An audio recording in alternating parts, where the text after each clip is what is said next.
Okay, good morning, everyone. I'll call the meeting to order.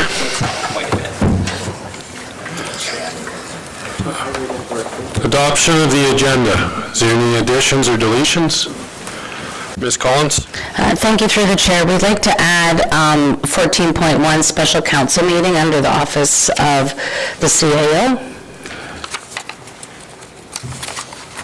Thank you.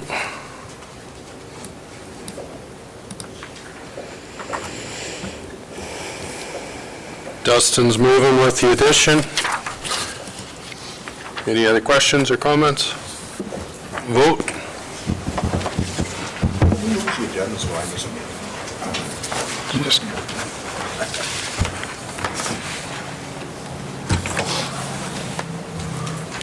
That's carried. Adoption of the minutes. Michelle's moving them. Everybody read them? Everybody's good with them? Vote. That's carried. Okay, I need a motion to go into Subdivision Development Authority. Blaine? Vote.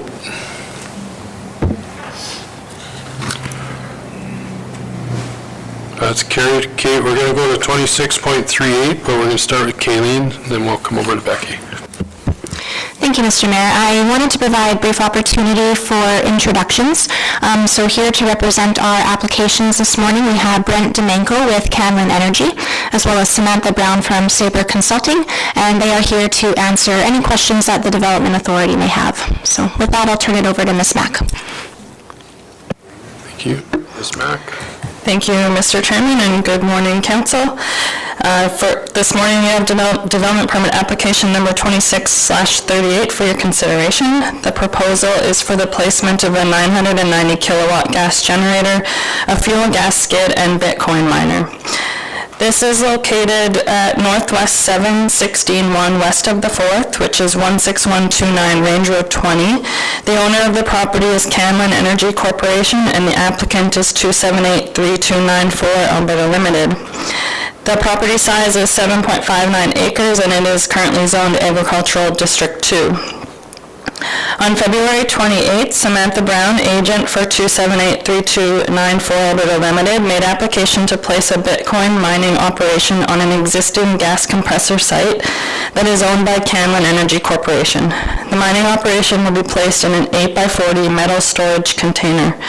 The proposed development will also include a 990 kilowatt gas generator and a fuel gas skid. The generator is to be operated with fuel supplied by Cameron Energy Corporation. The site of the proposed development is located approximately 1.5 kilometers east of Highway 41 and 3 kilometers west of the hamlet of Schuler at the intersection of Range Road 20 and Township Road 162. All equipment will be located within the existing secure fenced site and will be compliant with Alberta Utilities Commission Rule 12 noise control and the Alberta ambient air quality objectives and guidelines. Construction is anticipated to be completed by July 31st of this year. Once operational, site traffic is low with 0 to 2 staff on site with periodic increases for scheduled maintenance or repairs. A light-duty service vehicle will be utilized for inspections and maintenance. The applicant has indicated that there are no requirements for approvals by the Alberta Utilities Commission or under the Environmental Protection and Enhancement Act because the generator is under 1 megawatt. The applicant has also indicated that it is their intention to expand this proposed development to approximately 10 megawatts in the future, which will require AUC approval at that time. We did circulate, I'll just mention under comments that as the property is zoned agricultural district, there is no specific use listed, so we're classifying this under other uses as a Class 2 discretionary use. When we circulated the application, Cypress County Operations replied that there are no conflicts, but they are required to enter into a road use agreement. Cypress County Fire Services had no comments, and Alberta Transportation and Economic Corridors replied that the proposed development falls within the permit area of a provincial highway, as outlined in the Highways Development and Protection Act. The proposed development, however, will not cause any concern for ongoing highway operation or future highway expansion. Transportation and Economic Corridors therefore issues an exemption from the permit requirements for the development listed above pursuant to Section 25 of the Highways Development and Protection Regulation. So we're going to go out to site and take a couple of pictures for you.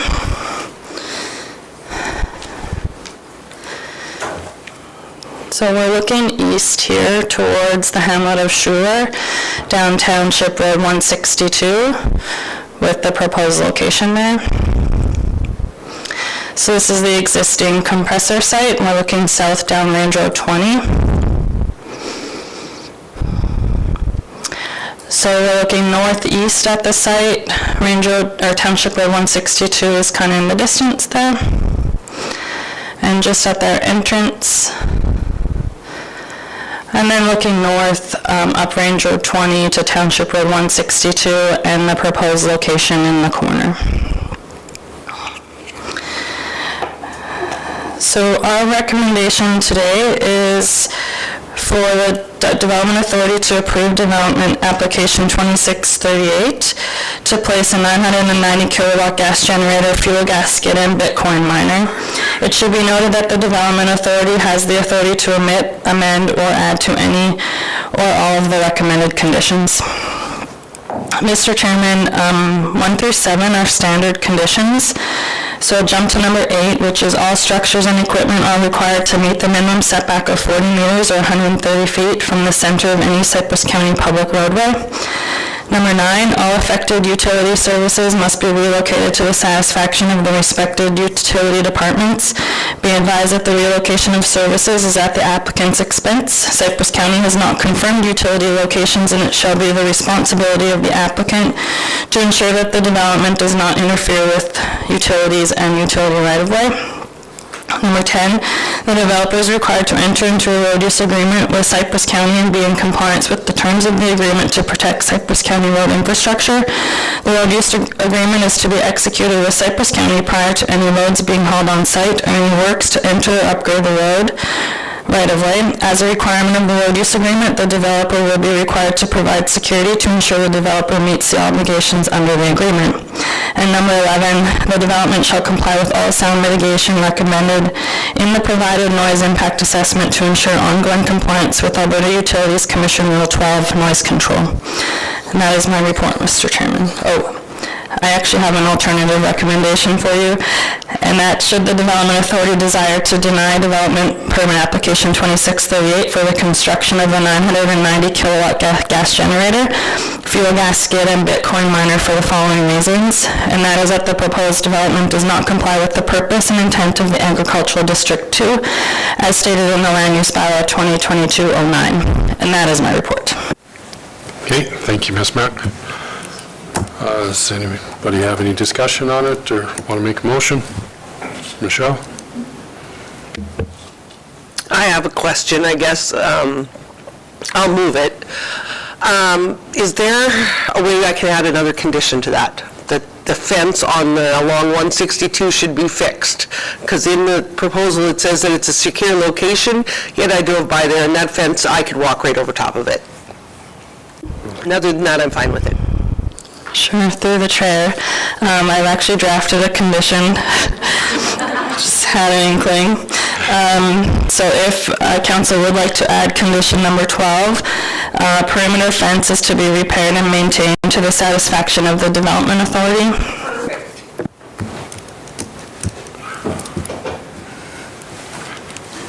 Okay. Who's here for it? You're good with the conditions that have been read out there? Okay. I moved it. Michelle's moved it. Is there any other questions or comments? Not seeing any. Vote.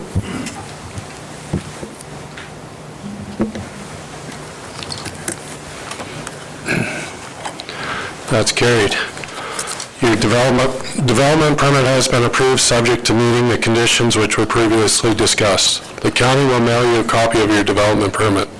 Since this is a discretionary use, there is now a 3-week appeal period that the public may appeal the issues of this permit.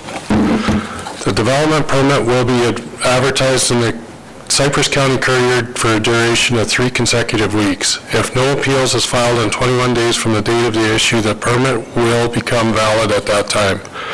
If you have any other questions, you may contact the development officer to discuss them after today's meeting. We will move on to 2639. Mr. Chairman, this report is relatively identical to the first one with a couple of changes. Would the council like the full report read, or would you like me to just jump to the major changes? I would say just the changes. We've just heard it, so it's fresh. Great. So the major one, of course, is that this is located at Northeast 1914-2 west of the 4th, which is 2414 Township Road 144. The property size is 4.59 acres, and it is zoned Agricultural District 2. The proposal is the same for a 990 kilowatt gas generator, fuel gas skid, and Bitcoin miner. If I jump ahead to administration's comments, which is where the major change is, in the agricultural district, it states that the minimum setback distance from the side yard property line is 6.1 meters or 20 feet. The submitted application indicates that the generator is 3.52 meters or 11.5 feet from the side property line. This is a variance request of 2.58 meters or 8.4 feet or 42%. All other proposed structures comply with the minimum setback requirements. In our referrals, comments came back exactly the same as the previous, so I'll go to some pictures.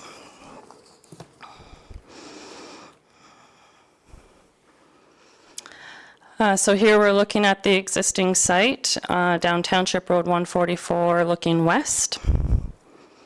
We are looking southeast at the proposed location of the structures. It's the entrance of the site looking south. Here we're looking east down Township Road 144 with the existing site in the distance. And then a shot of south, you can see the proposed location of the storage container. Oops. So administration's recommendation is to deny the development permit application 2639, as the proposed development does not comply with the minimum setback requirement from the side property line, as stated in the Agricultural District 2 of the Land Use Bylaw 2022-09. And as an alternative recommendation, would be for approval. So should the Development Authority desire to approve development permit application 2639 to place a 990 kilowatt gas generator, fuel gas skid, and Bitcoin miner, including a setback relaxation from the side property line, administration recommends the following conditions be included on the permit. It should be noted that the Development Authority has the authority to admit, amend, or add any or all of the recommended conditions. And Mr. Chairman, they are all identical, and we would propose to add number 12 to keep the fence maintained, similar to the last. Okay, thank you, Ms. Mack.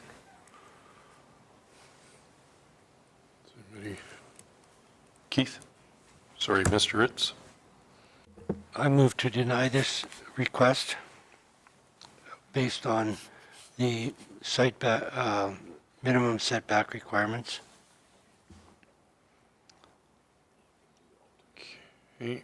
So this would be taking the administration recommendation.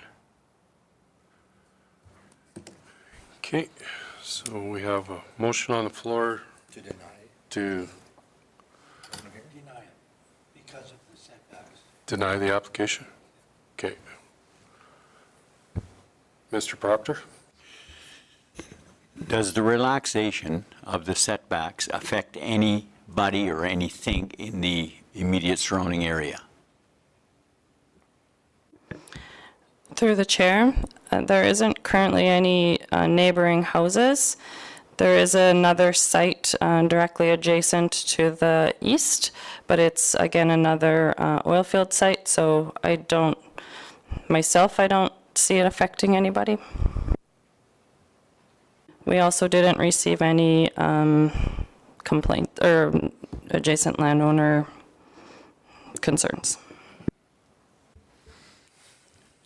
Because of that, I would support this application. I know there is a motion on the floor. There is a motion on the floor. Mr. Kirby, you want to speak?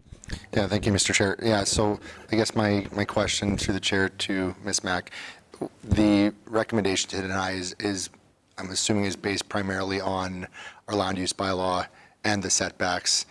Therefore, it would be very difficult for you to actually make a recommendation to approve because it doesn't meet the setbacks. Therefore, it's the discretion here.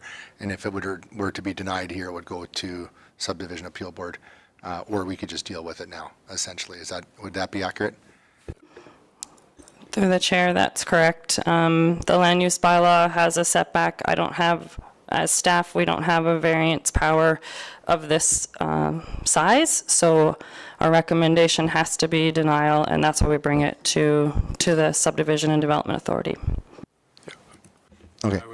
I would agree with what you're saying there. Mr. Ritz? I understand that situation. Are we setting a precedent for something else? I mean, I understand there's nobody living close by, and it would be okay in this case. However, are we setting a precedent? That's kind of my concern, because we talk a lot about precedents. So if that's not an issue, then we can consider something else. But Well, I think location is key on this one. It's out there in the middle of, yes, you're right, we do set precedents on something, but that's why we're here to make these decisions on that. Mr. Brost? Well, wouldn't it be in the alternate recommendation that they would have to meet those setbacks? They can't meet the setback, so. Well, but in number 8, there's a condition that says that they'd have to be required to meet the minimum setback. If you could approve that alternative recommendation, they'd still have to meet it then, and if they can't, then it wouldn't be approved, right? Or how does that work? Through the chair, number 8 is meant for all the other structures. It would be with the exception of this setback relaxation. The proposal under the alternative recommendation includes the setback relaxation in the top description. And just so council knows, if they choose to approve it today or deny it, it is appealable. So if adjacent landowners do feel they are affected by the relaxation, they do have the opportunity to appeal it to the appeal board.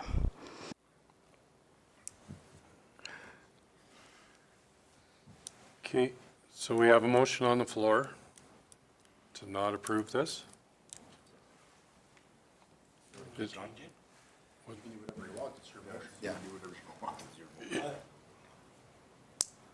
Use your mic, please.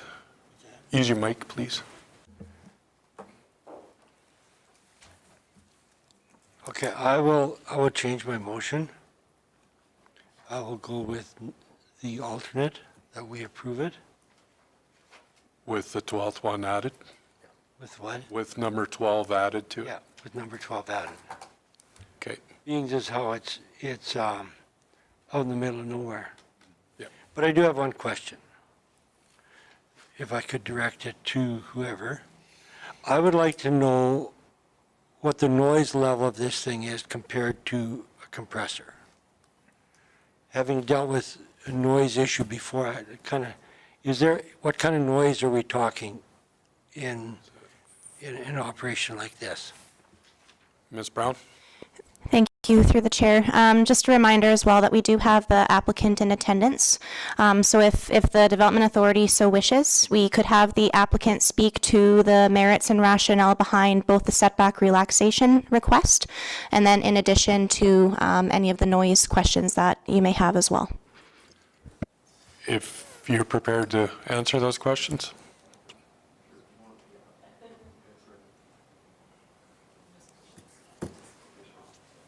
Okay, all good. I can speak to the setback Just condition state your first. name for the... Oh, sorry. My name's Brent Domingo. I'm with Canlin Energy. I'm a development engineer with the company. Thank you. Speaking, Yeah. You're good. Oh, turn it back on. sorry about You're that. good.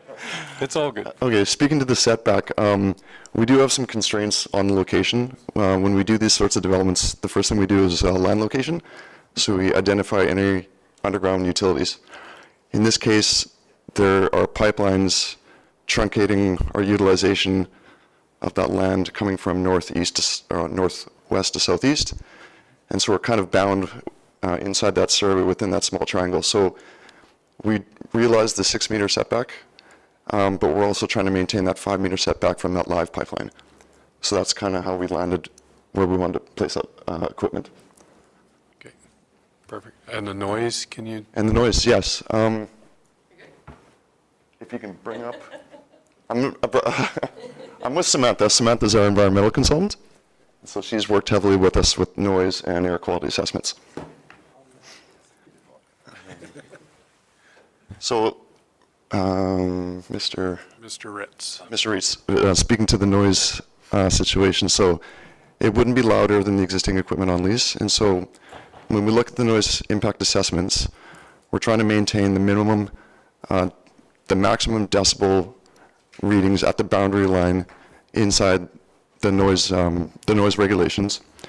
So we model, when we do the modeling of the noise, we take into consideration not only the new equipment, but the existing equipment. So it's the combined cumulative noise effect that we take into consideration when we model it. And so when it was modeled, it was deemed to be sufficient in the noise guidelines. Add to it. I'll let Samantha add to that. Samantha Brown with Sabre Energy Consulting. So even though this particular project under 1 megawatt does not require an AUC approval, they do still have to comply with AUC Rule 12, which is noise control. So a copy of the noise impact assessment was provided as part of the package as well. Yeah, I did see it. It was, I can't remember all the numbers. It's 5.2, but it sounds 3.1 or something, just the same as us talking right now. But I remember reading it all, I just didn't know what the answer was for. But do you have any more questions on it? No? Okay. Mr. Proctor, you have a question for me? Yes. In the event that this is a portable building, Yes. is the setback from the pipeline still enforceable? Yes. Yeah, we have to maintain that minimum 5 meters away, With a portable? even with a portable machine. Okay. That's right. Any other questions? Thank you very much. Thank you. Okay, if there's no other questions, so the motion on the floor is approved with the 12 conditions. Vote?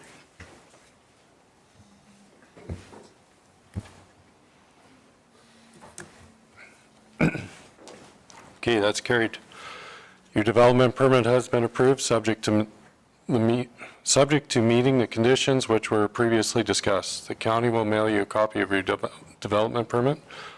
Since it's a discretionary use, there will now be a 3-week appeal period for the public to appeal the issue of this permit. The development permit will be advertised in the Cypress Courier for a duration of 3 consecutive weeks. If no appeal is filed in 21 days from the date of the issue, the development permit will be valid at that time. If you have any questions, any further questions, you may contact the development officer to discuss them after today's meeting. Okay, I need a motion to close, Robin's making a motion to close the subdivision development authority. Vote. There we go, vote again.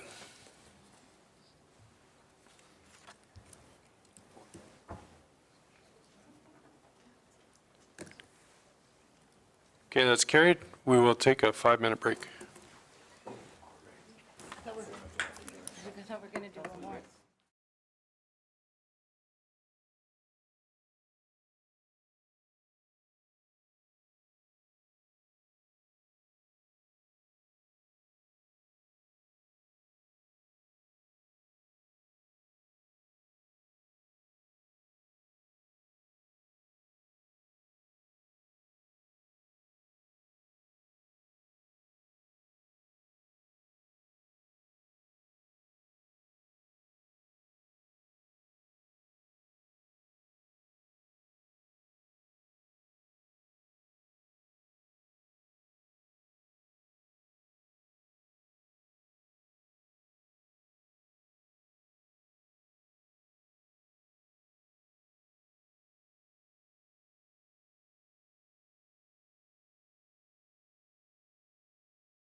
Can we get CAO Hogan to silence?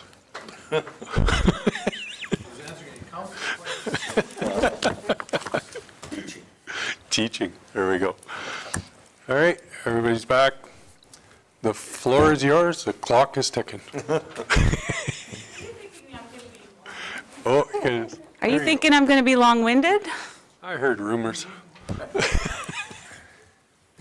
So I've been involved with the Classroom Agriculture program for 25, 30, 40 years. I don't know, a long time.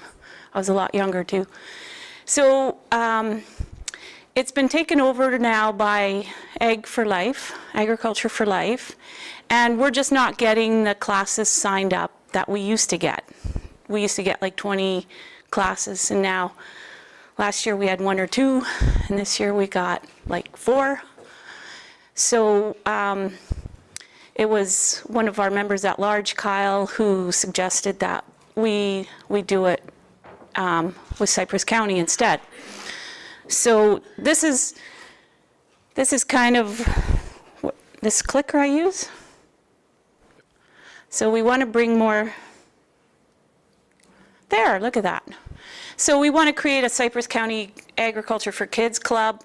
Myself, Kyle Forbes, and I've got a couple other people who are willing to do this, who were involved with me with the Classroom Agriculture program. I talked to Nicole Neubauer about it, Karen Murray, so we've got some good people there. For the first year, this year actually, we've got 1 month to do this. We want to target schools, Ralston, Margaret Wooding, Herald School, and St. Louis School. So 8 schools, 4 schools, 2 in each. And instead the Classroom Agriculture program was doing just grade 4 and 5, we want to go from kindergarten to grade 6. Resources available, these are just some of the things that we've got. In the future, possibly the Cypress County website having an Agriculture for Kids section, downloadable activity sheets, and this globe thing. So that's my book, that's what I base it on. These are puzzles I've created for the kids already. Volunteers, we could access AFSC, Richardson's, a local agrologist, ranchers and farmers in the ag industries. The action plan to start mid-May, well, May now, for 5 to 10 classes with an introduction letter that I've already created. In 2027, we aim for 20 presentations and 3 Canada Day assemblies. If more inquire, we would look at more volunteers. I've developed 2 different presentations for volunteers to use if they wanted. If not, they can do their own thing. So the pilot, we're looking at about $1,000, and so this is a really cool thing. Are you guys okay if I just come up here? So $22 for that. This is upcycling mineral barrels. About another $30 worth of dirt in there. $50 to $60. They've got a garden they can move in and out of the school. Councillor Shane, said that schools with outdoor gardens, they get vandalized, so they can move in and out of the school. So this year, Thursday I'm going to Banded Peak School in Kananaskis there. My grandkids are there, so I'm gonna try everything out with them. I've done the barrels with planting potatoes in them for a couple schools already. And my belief is that every kid needs to touch dirt, every kid needs to watch something grow, and every kid needs hands-on education in agriculture. So that's what we're doing, is hands-on education. And then this is a very powerful tool I use for every presentation. 3/4 of what land base is available for agriculture? Well, 3/4 is covered by water. We got 1/4 left. We still can't have agriculture on that. Half of that is deserts and mountains and glaciers. And then this still isn't what we get for agriculture, because 4/5 of that is cities deserts, or cities too dry or too wet. So kids are left with a very powerful message that only 1/32 is left for agriculture, which is why I always come for subdivision reviews and say don't. So that's the budget I've got. It's money that we were giving to Ag for Life, and we're proposing that it stays here in the county and that we give it directly to our schools within Medicine Hat, Red Cliff, and Cypress County. So, yeah, hands-on. I've got all kinds of samples. A county could be involved in having sample kits that volunteers could use. Got a whole list of things we could do. I'm up to 5 minutes now. So proposed activities for Canada Day celebration, hopefully we'll get three schools, and this Agriculture for Kids Club, planting a barrel of potatoes or herb garden or a salad garden, keeping a growing journal, write a story of a meal that's produced, starting at the soil. My story is Dirt to Donuts. Create a recipe book of the many things you can make with one Canadian agriculture product, and end up with possibly a multicultural recipe book. Different classes would pick a different ag product. Create a photo album or mosaic, or build a farm model. Those are some of the things. Here's the letter I've prepared so far, that the Cypress County Ag Service Board is implementing a county-sponsored Agriculture for Kids program, and those are the schools, or 5 to 10 presentations, hopefully. My presentation, the kids read job cards. We make dirt with the kids. It's made out of pudding, and I don't know, it's been a hit for 35 years. These are some of the job cards: dairy farmer, sheep farmer, veterinarian, agriculture, sugar beet grower, grain farmer, entomologist, microbiologist, lawyers, bank managers, potato growers, egg producers. So lots of things that kids can think about jobs in agriculture. And this feeds nicely into the Ewell School of Agriculture, getting kids thinking about agriculture. They've had their hands in the dirt, and they're doing things without AI. So any questions? That was 4 minutes. Oh, no, well, 9. You did good. Does anybody have any questions? Michelle? Not so much a question as a comment, and I love this. This was great.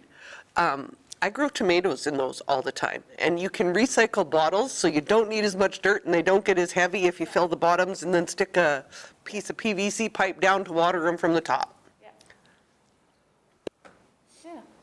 Any other question? Dustin? I'm not sure if you can answer this, Connie, but what was the dollar figure that we did for Ag for Life? Was it $1,000? I thought it was a bit more than that. It was $1,500. We moved to give them $500 this year, and we're gonna, keep the 1,000 hopefully within the county. Okay.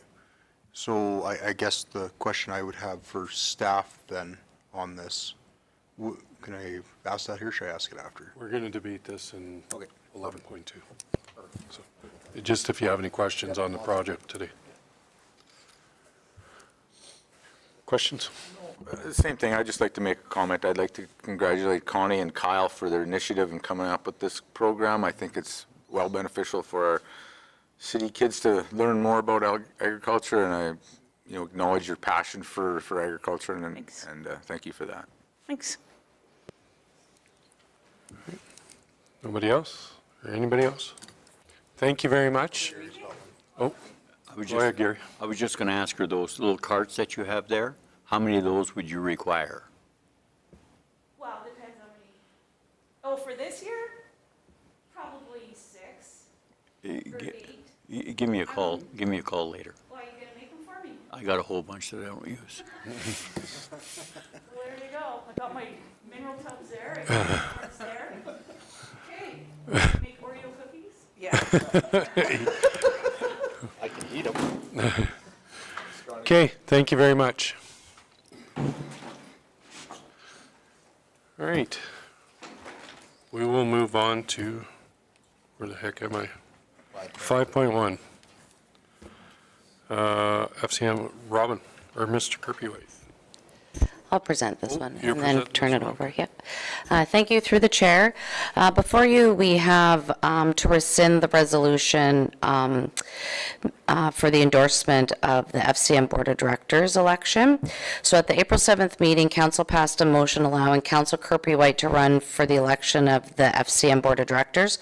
Following that decision, it was determined that FCM requires just a more specific council resolution containing prescribed wording and additional details, including candidates' term of office and associated meeting costs. The motion adopted on April 7th expressed council support in principle, however, it did not contain all the information required by the FCM. So administration is recommending that council rescind Resolution 2025-132, authorizing Councillor Kirpywhite to run for the election to the FCM Board of Directors, as additional information is required to meet FCM's resolution requirements, and that council endorse Council Kirpywhite to stand for election on FCM's Board of Directors for the period starting June 2026 and ending in June 2028, and that council assume costs associated with Councillor Kirpywhite attending FCM Board of Directors meeting in accordance with the RMA's compensation policy. And I'll turn it over to Councillor Kirpywhite. Thank you. Thank you, Ms. Collins, and thank you, Mr. Mayor. I don't really have anything else to add to that. They just needed to have the term on there and specific wording, so that's why we're bringing it back. So, Mr. Mayor, if it's okay, I'll make the first motion that the initial resolution be rescinded. I'm assuming this would be a two-part motion, so. Yes, be two-part. Okay, first part, everybody understands what it is? As a point of through the chair, as a point of clarification, there was a typo. It's 2026-132, not 2025-132. Okay.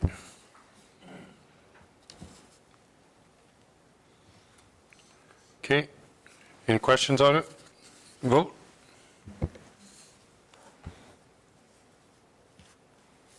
That's carried. Dustin's moving the second part. Do you want to read it out, Dustin?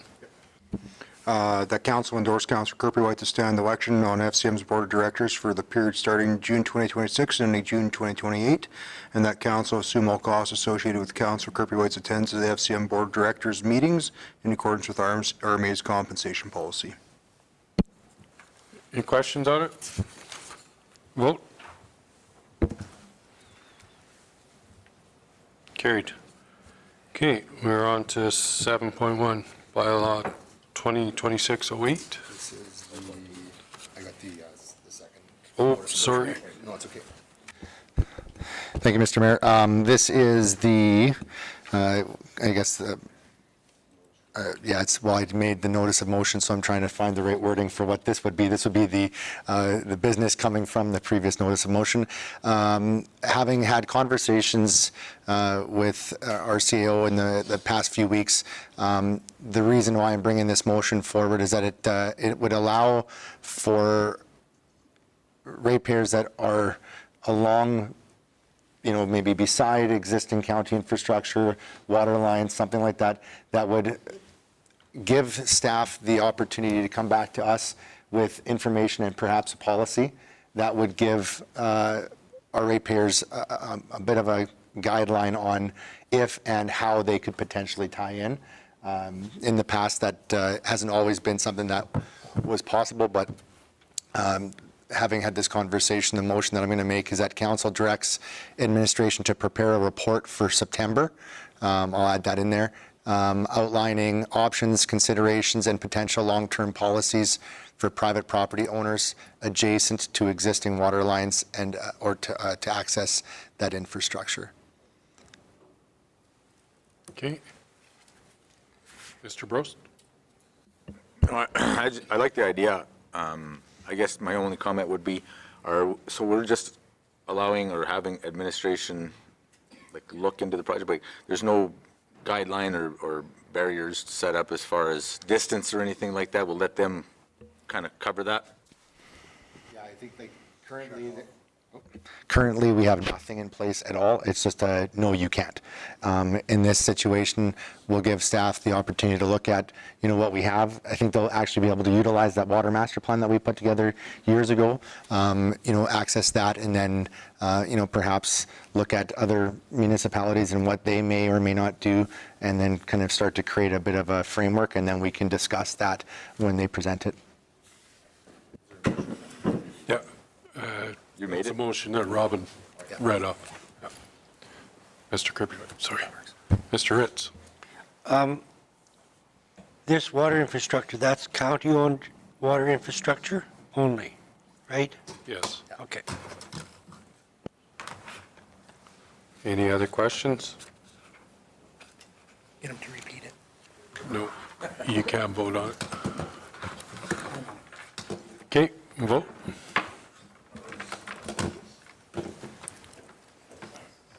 That's carried. All right, it isn't 7.1, it's, well, before we go to 10.1, we'll say good morning, Mr. Hawk. Sorry, my guy. That's okay. Glad everything's okay. You're good? Yep. All right.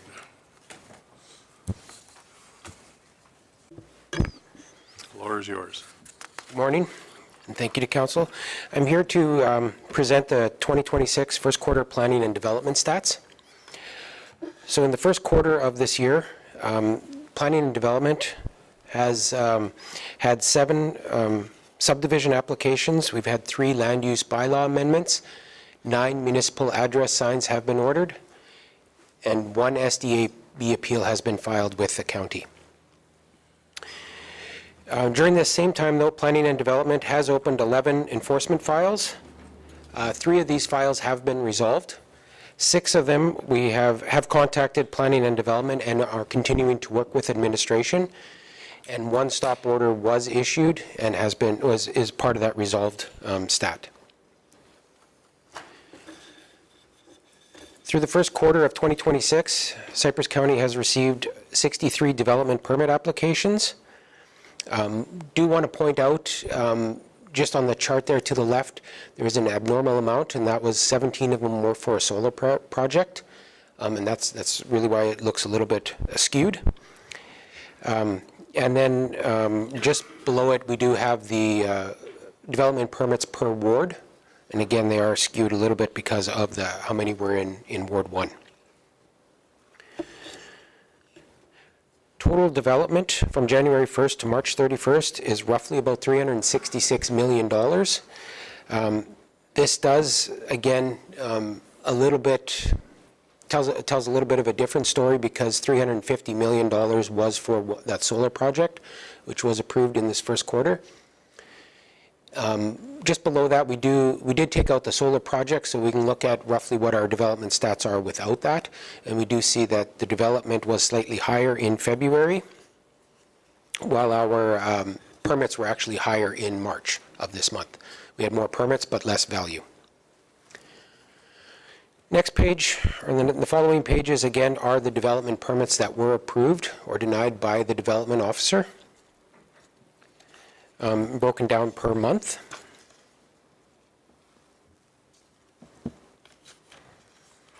And then lastly, just to talk about what GIS and MIMS are doing. They are busy working on our 2026 map and map books and our wall map updates. They are doing some updates and adjustments to our utility tables as part of our assessment management. Mowing schedules have been, renewal schedules are being updated. Subdivision drawings, gravel pit tenders, some dust control workflows. GIS is updating the road allowance licensing database and busy working on the LUB mapping for our upcoming LUB amendment. And that is the stats for planning and development for the first quarter of 2026. Are there any questions? Questions on it? Through the chair, if I may, potentially, could the department maybe brief council on the stop order at Taylor Tires? For sure. So the Cypress County does have a stop order at Taylor's Tires. We went in and did enforcement on that in the first quarter here and into April. They have taken out, and they should have been done yesterday with the removal of all the tires, roughly in excess of 200,000 tires were taken out, as they were averaging about 6 trucks per day, and each truck had about 1,800 tires on there.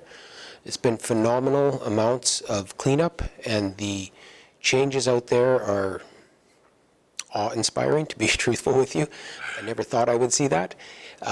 There is also another contractor out there doing a little bit of vehicle cleanup out there, and we will continue to monitor that. And the county is going to continue ongoing monitoring to ensure that the tires are not replaced. Finally. I don't think we have any final bill yet on that, but I mean, it is all, the work has been completed ahead of what administration thought it would be. Yeah, that's a lot of tires that were out there. It's good to see it cleaned up finally. Any questions on it? No? Okay. Thank you very much, sir.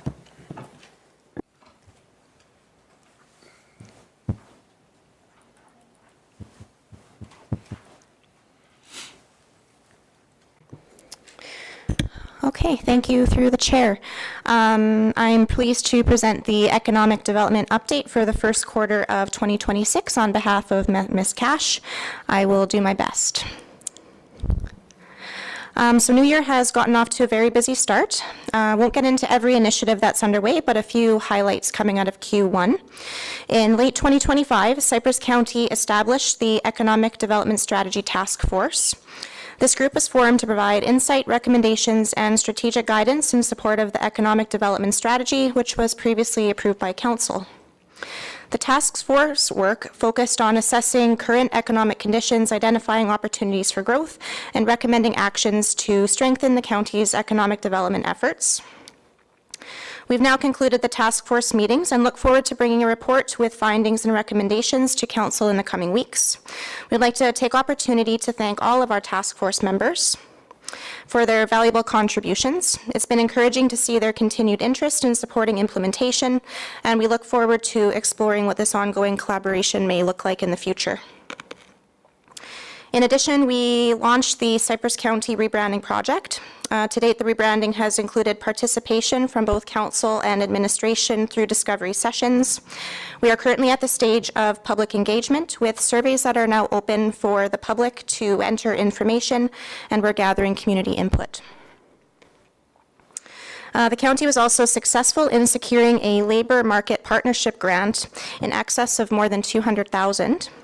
This funding will support a partnership with Jobs Economy, Trade, and Immigration, the C4I branch at the Medicine Hat College, Prairie Rose School Division, and the Southeast Alberta Chamber of Commerce.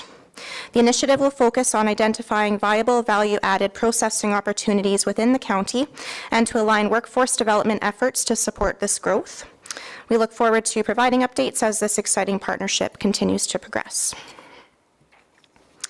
Also continuing our efforts in planning for SiteLink Forum, which will be hosted by Cypress County in September from the 16th to the 18th. This event presents a valuable opportunity to connect with site selectors and collaborate with economic development professionals from across the country. Communications for the event, including save-the-date notices and registration details, are currently in development and will be released soon. This slide captures a few members of our Economic Development Task Force. We also had opportunity to attend Safety Buzz's Wheels of Opportunity grant launch, which was a fantastic achievement for a Cypress County business owned and operated in the county. Lastly, we're pleased to share that our Economic Development Officer, Ms. Cash, was one of 9 recipients of this year's AFSC Women in Ag Awards. And we'd like to take opportunity to extend our congratulations to Beth on this well-deserved recognition. That concludes the update for economic development, if there's any questions. Everybody's got to have one question, because Kayleen won't have all the answers. Any questions? Keep up the good work. Yeah. Thank you, Ms. Brown. You bet. And then a short update here on intergovernmental relations as well that we wanted to bring. So we're continuing to work closely with our tri-party partners to implement the new policies in the new tri-area IDP. It includes advancing a regional heavy industrial zone as part of the county's land use bylaw refresh. CAO Hogan and myself have attended 2 intermunicipal committee meetings alongside the Medicine Hat and Town of Redcliffe, and we've been actively participating in the IMC working group, which is tasked with administratively pushing forward the intermunicipal committee initiatives. And lastly, we have reviewed and responded to 2 referrals from the City of Medicine Hat. Both of them involved rezonings to a direct control district, which would assign subdivision and development authority to City of Medicine Hat Council. In our reviews, we ensure that we're looking at alignment with the Tri-Area Intermunicipal Development Plan, as well as monitoring for any potential impacts that might be prominent along the shared municipal border. So that concludes the update for intergovernmental. Any questions on that? Oh, man, you're getting away scot-free today. We don't need a motion for to accept the report?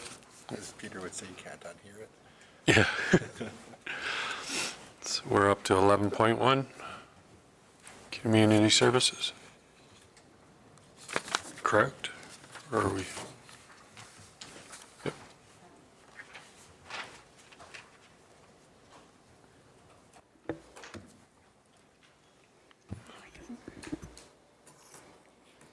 Good morning, Council, and thank you to the Chair. And this will be the presentation of the 2025 Ag Service Board report. Okay, get this sorted out here. Okay, so under legislative stream of funding, we have goal area number 1, and that's the delivery and support of the Agricultural Service Board Act. So this is from the business plan. The vision, we are an effective and devoted ASB that provides relevant programs and services to maintain, improve, and promote ag in Cypress County. Mission is to protect and enhance sustainable agricultural production in the county through proactive programs and services and the enforcement of designated legislation. And our values are fair and equitable delivery of programs, services, and enforcement of relevant legislation, promotion of agriculture as a sustainable and responsible industry, and the advancement of producers through education and training opportunities.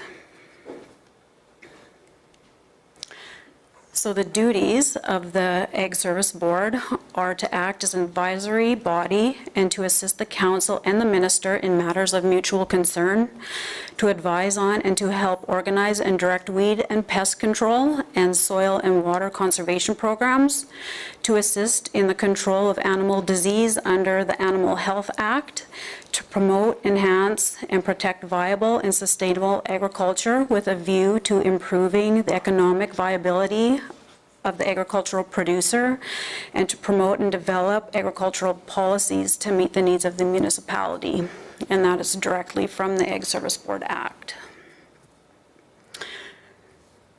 So to enforce the ASB Act, we are responsible for administering and enforcing the ASB Act, the Agricultural Pest Act, the Soil Conservation Act, the Weed Control Act, and supporting the Animal Health Act.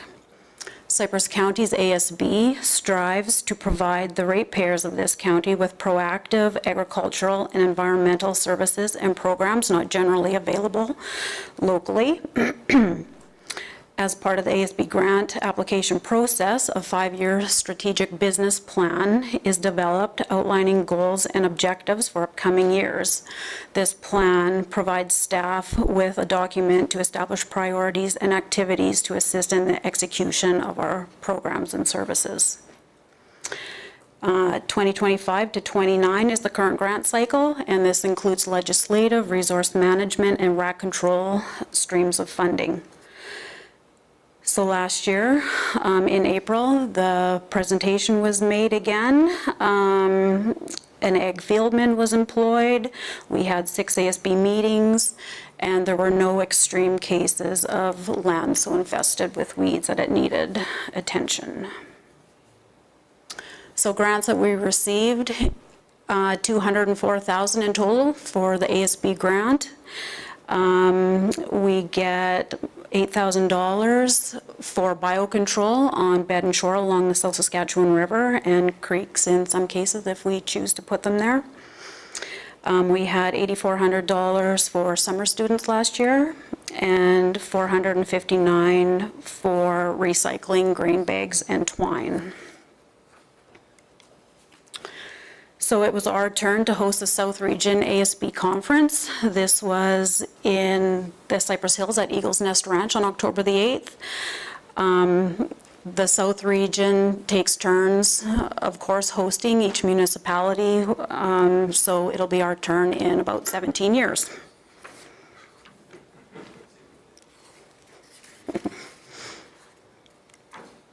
So goal area number 2 is the delivery and support of the Agricultural Pest Act. So the results of this, we had 7 seasonal staff, 2 full-time employees appointed as weed inspectors in addition to the ag fieldmen.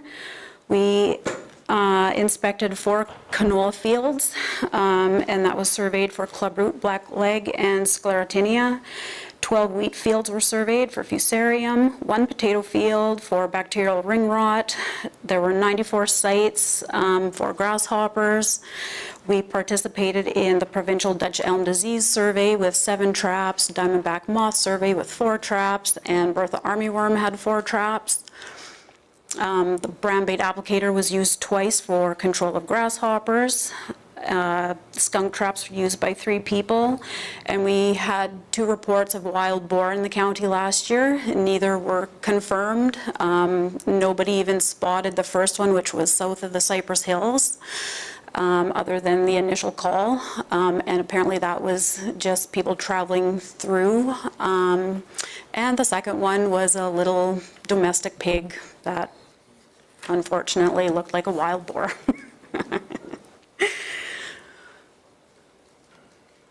So these are examples, pictures of our pest traps that we set out, and then corresponding public awareness that we put out on social media, just to kind of go with those. This is kind of more of the same, just potential pests that could be around in the county that we inspect for. So those are all regulated pests on the Act, so we do stay vigilant in helping the province with those. So goal area number 3 is the delivery and support of the Soil Conservation Act. So we had the 2 soil conservation officers appointed in addition to the ag fieldmen. There were no serious erosion issues identified. The 2 14-foot seed drills were rented to 35 producers to seed 1,448 acres, and 18 producers rented both land rollers to roll 1,139 acres. So that was a very good year for the land rollers. And we did have a very good year for rental equipment in general. We had budgeted $32,000 with expected revenue, and we were over $37,000. So that was successful. So goal area 4 is the delivery and support of the Weed Control Act. So to enforce this act, we had 10 weed inspectors, all in total. We inspected the permanent seed cleaning plant, no mobiles last year. There was inspections and managed weeds on 95 sites on private land and 158 sites on municipal land, so that includes ditches and that sort of thing too.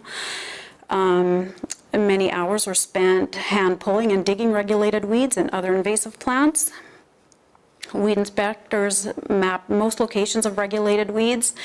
Mapping enables staff to evaluate success and control efforts more effectively. And about 1,075 kilometers of roads were inspected and spot sprayed in the Jenner, Bow Island, Redcliffe, 7 Persons, and Black and White areas last year.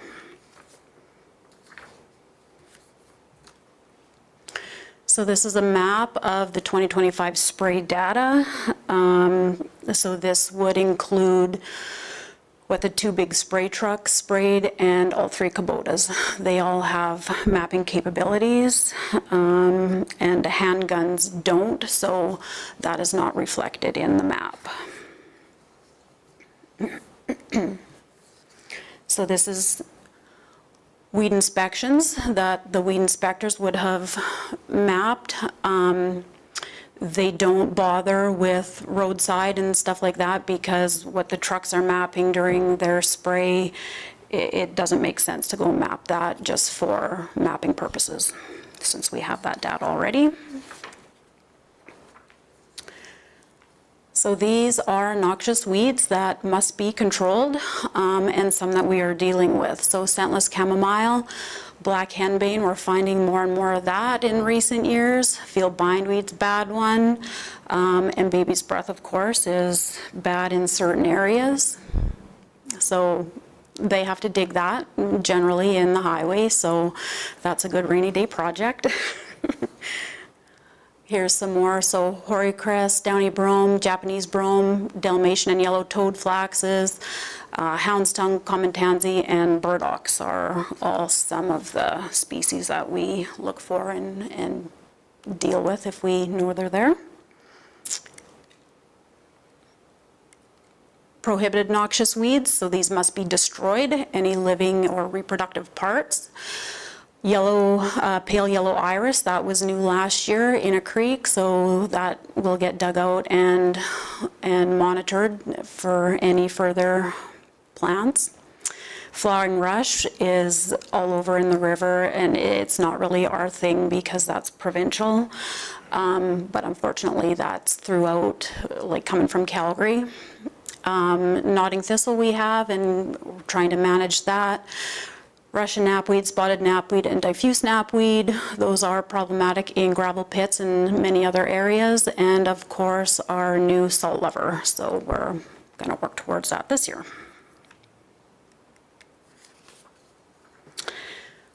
And biocontrol, so we had 19 sites that we released beetles on along the South Saskatchewan River last year, so we'll monitor that in the future, and we're hoping that something like this will end up being successful and a good nurse site in the future, so we can potentially move our own bugs around without having to buy them all.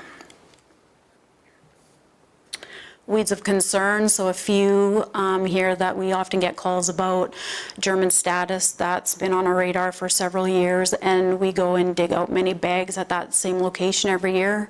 Desert alyssum seems to be problematic recently and is kind of taking over and killing out native grasses. And showy milkweed, that one is native and is the food source for monarch butterflies, so we try not to target that one, but in some cases, we are asked to, so will. Question to the chair. Just so the rest of council knows, there is now a spray that is effective for downy brome, correct? Yes. Yes, so there is a herbicide that is now registered for use in range and pasture. It's called Rejuvra and is pre-emergent. It's basically the same active ingredient as Esplanade that we've been using on roadsides, but now Rejuvra is available for farmers and ranchers, anybody to buy and use in range and pasture. Thank you. Goal Area 5 is to deliver and support the Animal Health Act. So here we go. So we did receive a notice from the Office of the Chief Provincial Veterinarian about the ongoing equine herpes virus outbreak, and it's a monitor kind of situation. If it's here as a notifiable disease, then we just have to be aware and make the public aware of that. So that was all our involvement with that, is just to post that. And we promoted other topics in the ASB newsletter and on the website, and we have the RFID tag reader, which was used by 2 producers to read 173 head of cattle.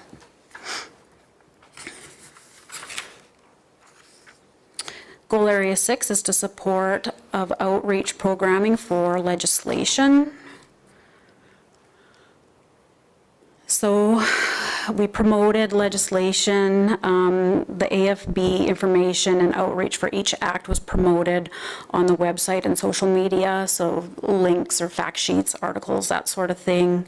Inquiries were received under each act, and we had occupied a trade show booth, so we had information on all the ASB programs and services at the Connections Conference. And this is just some examples of what we would post to promote each act type thing in our activities and programs. There's some more: Richardson ground squirrel, weed spraying, weed inspectors. Goal Area 7 is to support the extension programming that benefit producers. So producers and youth benefit from the following. So we have 2 ASB newsletters. These include info on invasive species, event ads, program services, that sort of thing. We post on social media. We have the county website. We have our equipment rentals, and those are promoted as well. We have opportunities for local producers to attend grazing and soil health conferences and the Farming Smarter Conference. We awarded 3 local students with bursaries last year. We sponsored the Alberta Invasive Species Council, 4-H, the Beef Pen Show, Heartland Training and Support Hub, Ag for Life, and the farm family was the McNeils. So this is just some of, well, all of the rental equipment, and we use that to take to trade shows or put on the website or things like that. So the resource management stream of funding. So under that, we deliver environmental farm plans, and last year I approved 38 EFPs, so that was a record. There were at least 65 one-on-one interactions. The tech attended fall tech training, and we have the tech and training just starting the process to become a full tech as well. And we promote all these things on the website, social media, newsletter. And same with the Sustainable Canadian Agricultural Partnership Program. There were 10 people who were interested in information on that, and we promote all those things and have it, you know, at the trade show booths and that sort of thing as well. So we had our Roots to Shoot workshop on March 24th, and we had 23 people in attendance, and everybody enjoyed that. So we had Tozo back again for this spring. And again, we publish the ASB newsletter a couple times a year. And this is what the spring newsletter was last year, and this one was the fall newsletter. They're also on the website, because you can't read those ones, obviously. Okay, so to support and increase awareness, understanding, and implementation of sound environmental agricultural practices that improve local watersheds annually. So basically here we support and promote the Milk River Watershed Council Canada and CWA, Southeast Alberta Watershed Alliance, and we promote aquatic invasive species, just for people to be aware of. Egg plastic recycling. So Hilda Transfer Site is the official Clean Farms recycling site for grain bags and twine in the county. 81 bags were sent for recycling in October, and county staff had used that roller to roll those 81 bags, and then one more ratepayer had used it in December to roll some more bags, and those are still there for recycling this year. And twine bags are available at transfer sites in the county and at the office here for anybody interested, and 42 bags of twine were sent for recycling last year. So the Schuler transfer site remains open for chemical jug collection. The other sites had been closed over the last few years as they went back to clean farms or to ag retailers. Collection bags for chemical jugs are available at the county office, the Schuler transfer site, and ag retailers. And 90 full bags of chemical jugs were sent for recycling last year, and that cleaned out about half of that site. So there's still at least 90. There will be more than that now that need to go again this year. So we promote the recycling on social media, the website, and in the ASB newsletter. We have fact sheets, brochures, and that sort of thing that we can hand out at trade show booths, and some of it was sent to the Schuler transfer site for some of the residents up there.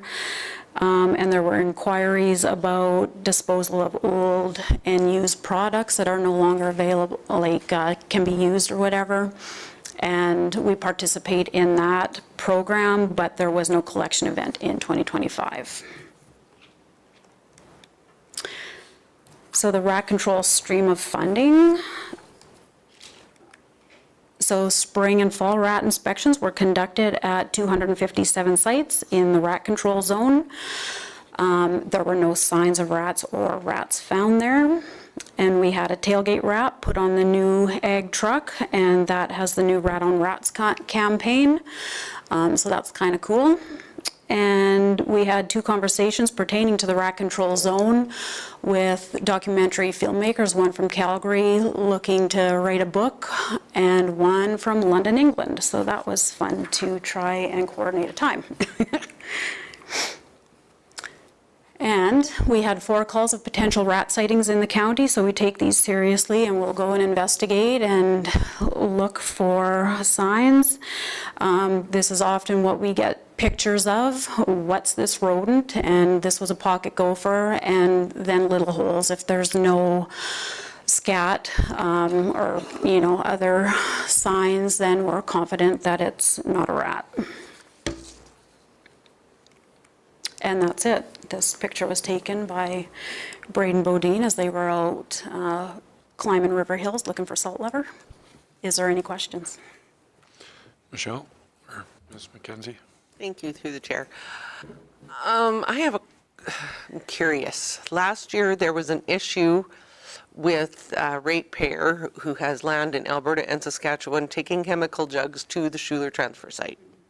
Just curious if that has been dealt with. Yes. Perfect, thank you. Yes. Thank you. Any other questions? Thank you. Yeah, it was a good job on that presentation. Thank you. Sorry, it was kind of long. And I will need a motion to accept this for your information, just so I have a motion on the books for the Ag Service Board grant or report for next year, please.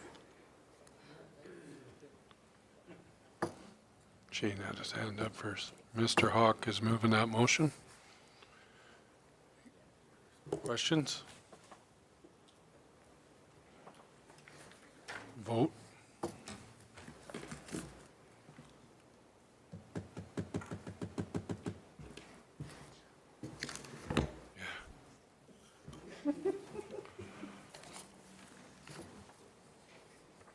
It's carried. Thank you. Okay. What are we on to now? 11.2.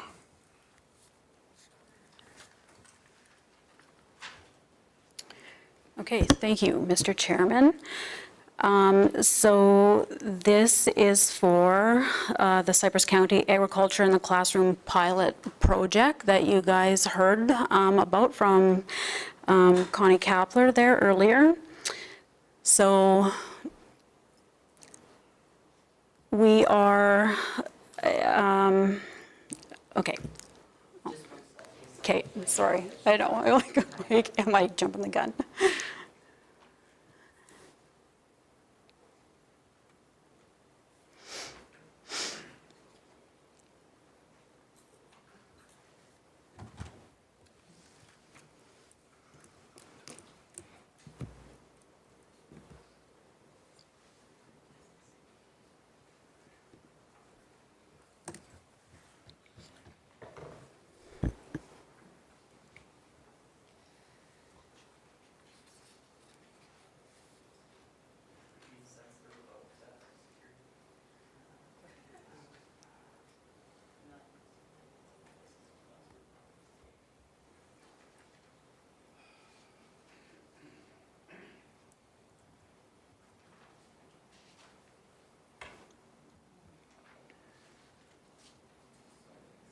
No, that's okay.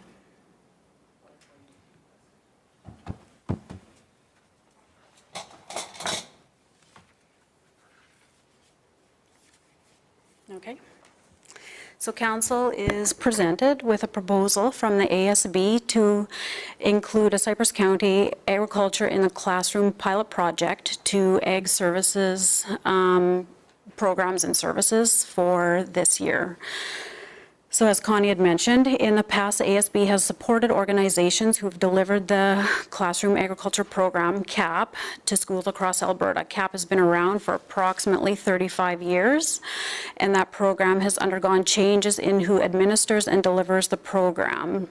So recently, we have noticed a significant decline in the number of classes and schools that are being reached in the county. And the 2026 ASB sponsorship for this program, so 2 Ag for Life, was $500, which was a third of the budgeted amount for that organization. And simply because we weren't seeing the results that we had expected. So the ASB is proposing to have a Cypress County Ag in the Classroom program to offer to students in grades K to 6 in schools within the boundaries of Cypress County. So this would include Medicine Hat, Red Cliff, and potentially Jenner as a special consideration since many of those students live within the county. So a pilot project of 5 to 10 classroom presentations is proposed for April, what's left of it, and May 2026 to get an indication if there is interest from local schools and teachers to pursue a full program. An idea of supplies needed and the associated costs would be projected from this as well. So presenters would be on a volunteer basis, and they would determine how and what topic they would want to present to each class, or there, Connie has other ones that she has available as well if they chose to do that. Supplies would come from the ASB budget and would be minimal for the pilot project. Staff would work with volunteers to arrange supplies, and potentially mileage could be considered for a program in the future. So cost and source of funding for this, with the remaining amount from the 2026 budget of $1,000, the ASB budget would cover the cost of supplies for the pilot project, and this would not exceed $1,000.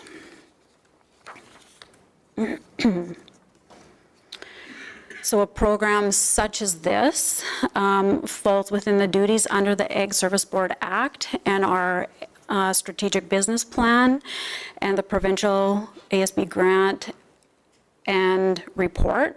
And there again is our vision, mission, and values from the business plan. And also goal area 7, which you just heard about, to support the extension programming to benefit producers through awareness and education. So, the ASB then is recommending that council move to accept an agriculture in the classroom pilot project for the spring of 2026 and assess the results from the pilot project before establishing a full program in the future.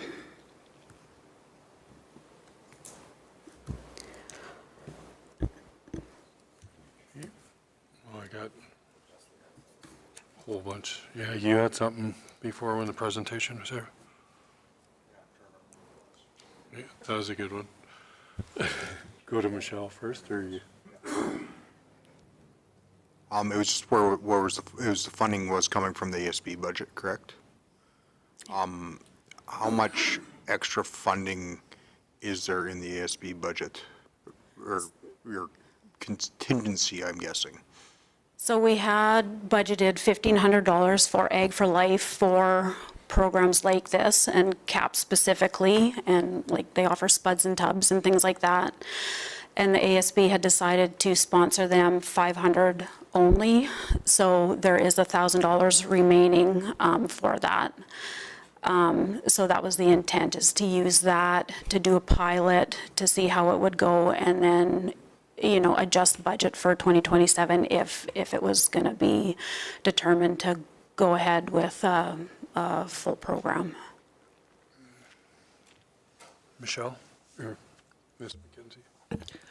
I would like to move that the ASB recommends that council to move to accept the agricultural and the classroom pilot project for the spring of 2026 and assess the results from the pilot project before establishing a program in the future.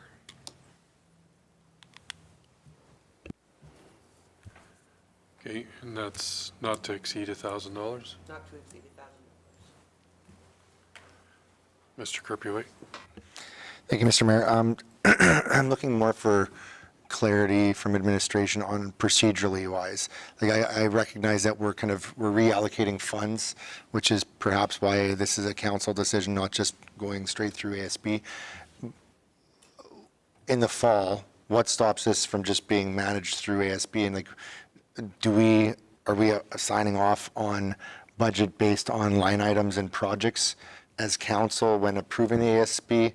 I'm curious because I definitely see like if this is a pilot project that we're going to check out to see how it works, that's fine. But if we're going to be branding it as the Cypress County, Kids Club for Agriculture versus, brought to you by the Ag Service Board, I'm trying to, in my head, I want to be clear on where ASB purview starts and stops, and then where council purview starts and stops when it comes down to something like this.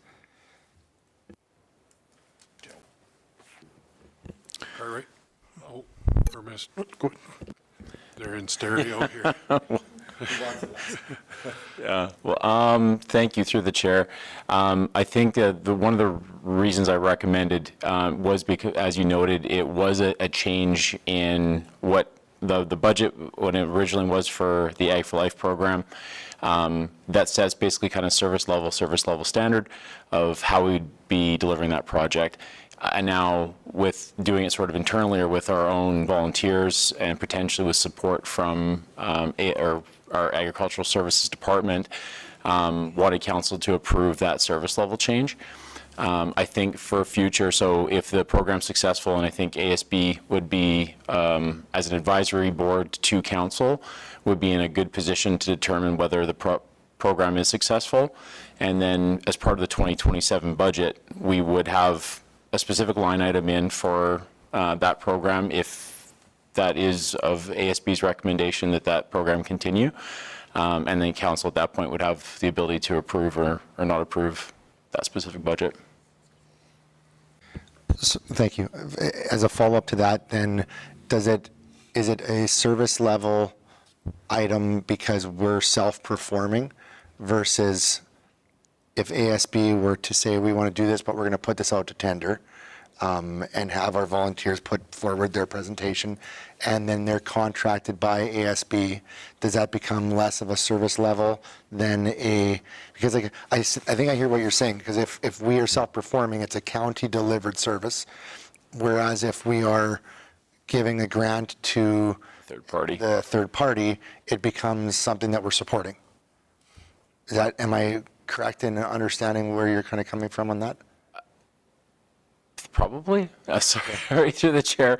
Yeah, I think so. And Lisa, feel free to jump in on this one if I'm getting it wrong. But in this case, ASB has supported a fairly formalized program that's been developed out for 30-some years. And are now deviating from that slightly. It's taking, I believe, mostly the same elements, but it is putting more of a local flair and a local twist on that. So I think that new service delivery, again, deviates a little bit from what we would get if we were to, say, subcontract it out or contract that out. If we did put out, say, a proposal for, and I don't know if there are any other organizations that would be sort of within that spectrum to be able to provide the same Ag for Life, or the same that Ag for Life has done previously. But I think with this change, we are now saying that this is a Cypress County / Cypress County Agricultural Service Board approved program going forward, should we choose to accept it. Mr. Hawk? Through the chair to Robin. There was and I just forget off the top of my head, another organization that we used to ASB used to support, we had the money in the budget. But they couldn't, and they were supposed to be going to the schools. But they hardly were touching, we weren't getting the bang for our buck. They would only maybe touch on one or two, and then we made them say, which schools are you actually coming to? Prove that it's worth it. With this HERO program, we know we're doing a hit Cypress County, so our money's going where we want it to go.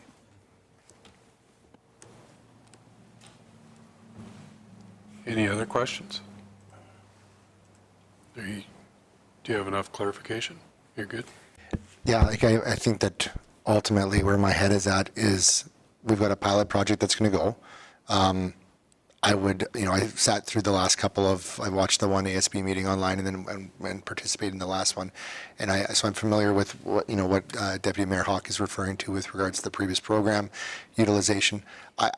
As somebody who's run nonprofits in the past, I would also probably argue that they must have been drastically under financed. If $1,500 at the end of the day, if our contribution to a program that comes with expectations of visiting schools, if $1,500 is what we're giving, it's nothing. Like we give more than that to high school kids that are applying for scholarships, and so I'm okay with this as a pilot project that we look at it. But if we're going to be looking at this as something that ASB is going to be supporting, that council supports through ASB, and that we want to actually see results coming through, I think that the budget just might need to be reassessed. Not to say that it's not being provided in a very frugal and cost-effective way, but I think that if the idea is to get into schools and have that, we might just want to look at how we get the best responses that we can possibly get. So, yeah. Ms. McKenzie? I believe that's where this is going. This is just a pilot to see if it's going to be worthwhile. And then when it comes back, we can see if we need to give it more money or if it's going to work even. But I don't, yeah. Any other questions on it? The motion is to move forward with it with the not to exceed $1,000 for this year for the pilot. Not seeing any questions? Vote. I didn't hear the presentation. Was it carried? I missed it. Okay, that was carried. 11.3. Dunmore Equestrian Center.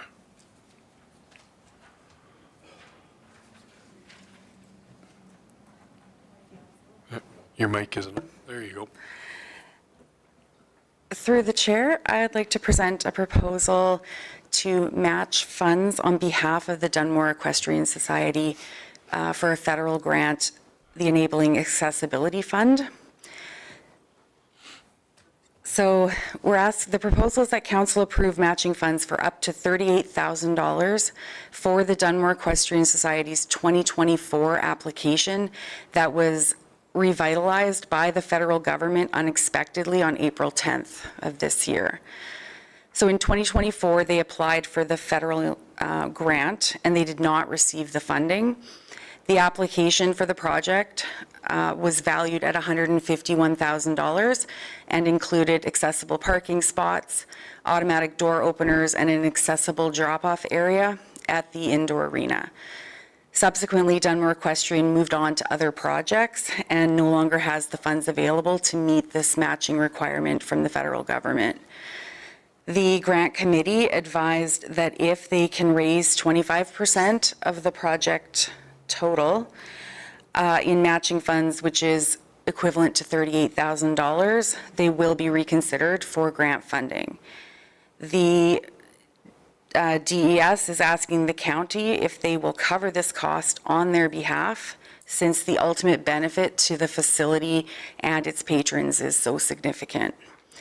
The installation of accessible parking spots, automatic door openers, and the accessible drop-off area, they do align with the county's desire for easily accessible public spaces within our borders. The Dunmore Equestrian Indoor Arena is drawing large crowds, up to 250 units and 150 personal vehicles. That's for the largest event that they're currently holding.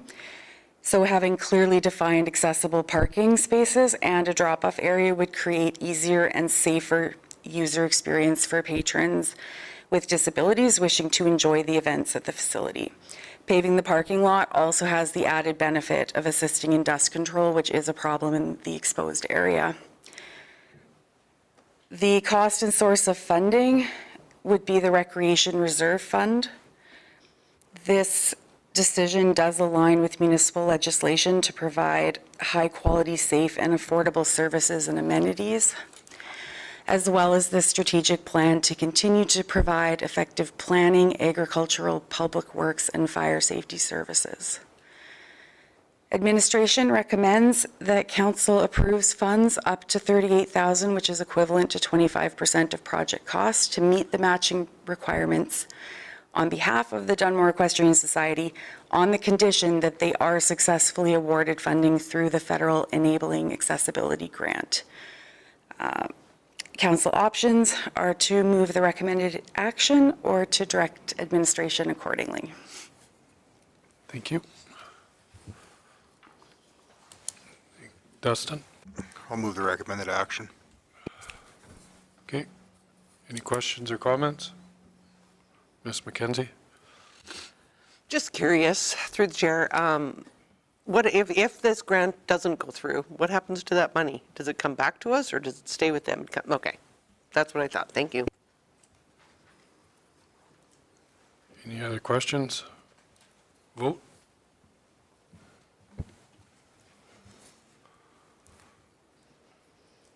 That's carried. Thank you very much. We're on to 12.1. Oh, no.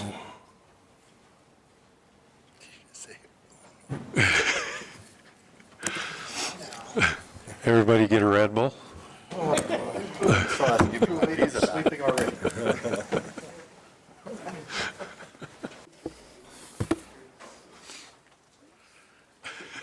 Not sure I should be presenting. I should find Lacey to do it.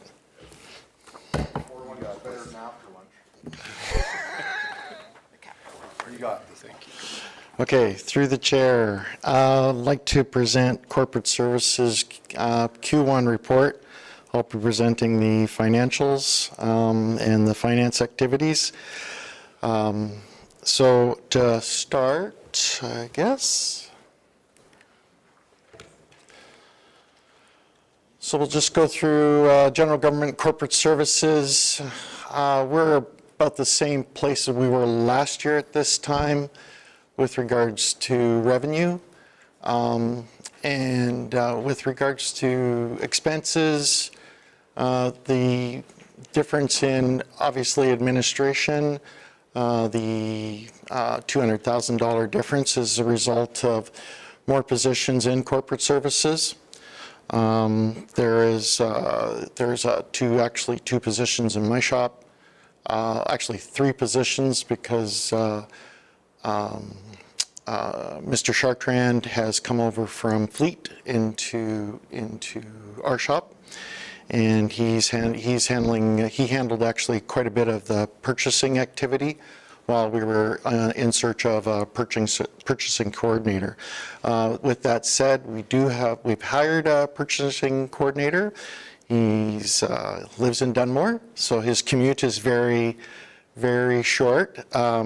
He's traded his bunny slippers because he used to work in his house. But previously, he has more than 30 years of procurement experience, almost 20 years with Methanex, and another 10 years with Flint Energy. So Michael Shan he's highly qualified, has his certification, and he's been great sorting out some of our processes and adding some ideas to the purchasing activities of the county. Yeah, that's General Government and Corporate Services. Any questions to that? No? Okay. No? On to the next one. Thank you.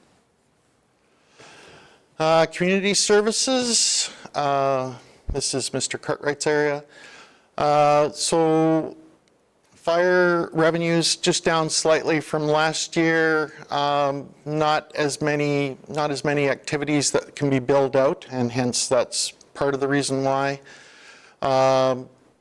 With regards to family and community support, it seems a bit, I think that number is reversed. Actually should be the other way around. I think it is. Yeah. Anyway, we'll just leave it. I'm thinking, it is. That's weird. Hang on. I'm looking at my notes. Oh, yes. Oh, sorry. That is the FCSS grant. I apologize. So that is the FCS grant. We received that early in the year. We hadn't received it by this time last year. Apologize for that. As for expenditures, very much in line with last year. The family and community support line is obviously lower than last year. That included last year included the $225,000 that we gave to the women's shelter, and hence the difference between those two numbers. And then agriculture and recreation, just a $30,000 difference. Nothing to really point out other than probably just a contribution to third party. And any questions on community services? Good. Planning and intergovernmental relations. This is a new department from last year. So you'll see that the planning and development revenue is down a bit. That probably has something to do with a reflection of the current activity with regards to economic environment and the uncertainty that's going on. Planning and development revenue is down a bit. Economic development revenue is down a bit, but it's still early in the year for economic development. Planning and development, appreciate that there was one vacant position in planning and development at this time last year. And we've also created, we created a position with regards to the general manager.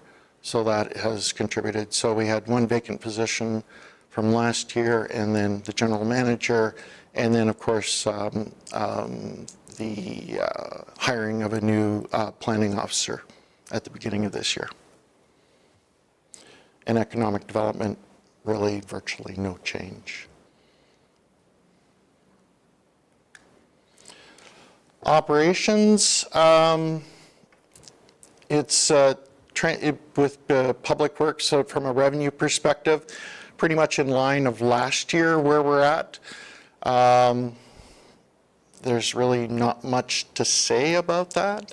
Public works, things are down from last year from public works. A lot of that has to do with snow and ice control. There isn't as much snow and ice control as it was last year at this time. Transportation and fleet, down significantly too. Part of that is part of the reorg that we've done. So that has contributed to that dollar amount. Water and sewer and solid waste, all activities are below budget at this time. And yeah. Mr. Hawk? I'll back you up to transportation and fleet. You said you're reorganized. Can you explain that to me? The difference there? You said it's because of your reorg. So, in comparison to last year at this time, there was a lot more fuel consumed. There's a lot more fuel consumed last year than it was this year at this time. There is, so that's a significant difference, a good 85,000 of that is different. And then the other thing is the fleet depreciation hasn't been recorded yet for March. And so that's why it's down significantly. All right? Yeah. That is a significant number. That's over $300,000. So that's why.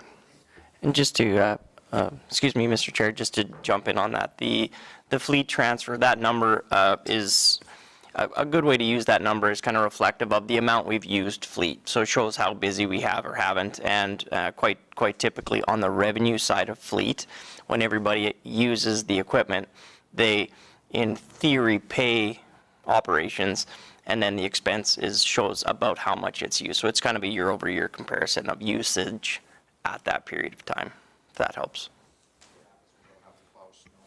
There you go. Makes a difference. Any other questions regarding operations? Okay.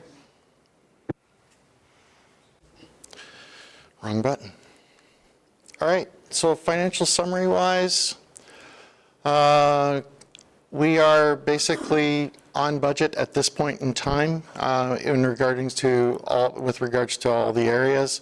Some areas are lower than others. Some of that is, obviously the recording of depreciation that wasn't done in the first quarter. We'll have that done by end of second. And for the most part, I don't know what else to say. It's been usually the first quarter is the quietest quarter. We don't get a lot of activity, and so usually our big expenditure months are basically through the summer and into the fall. So, Mr. Hawk? So the decrease in operations has mostly, of $2 million, has mostly to do with depreciation? It's depreciation, yeah.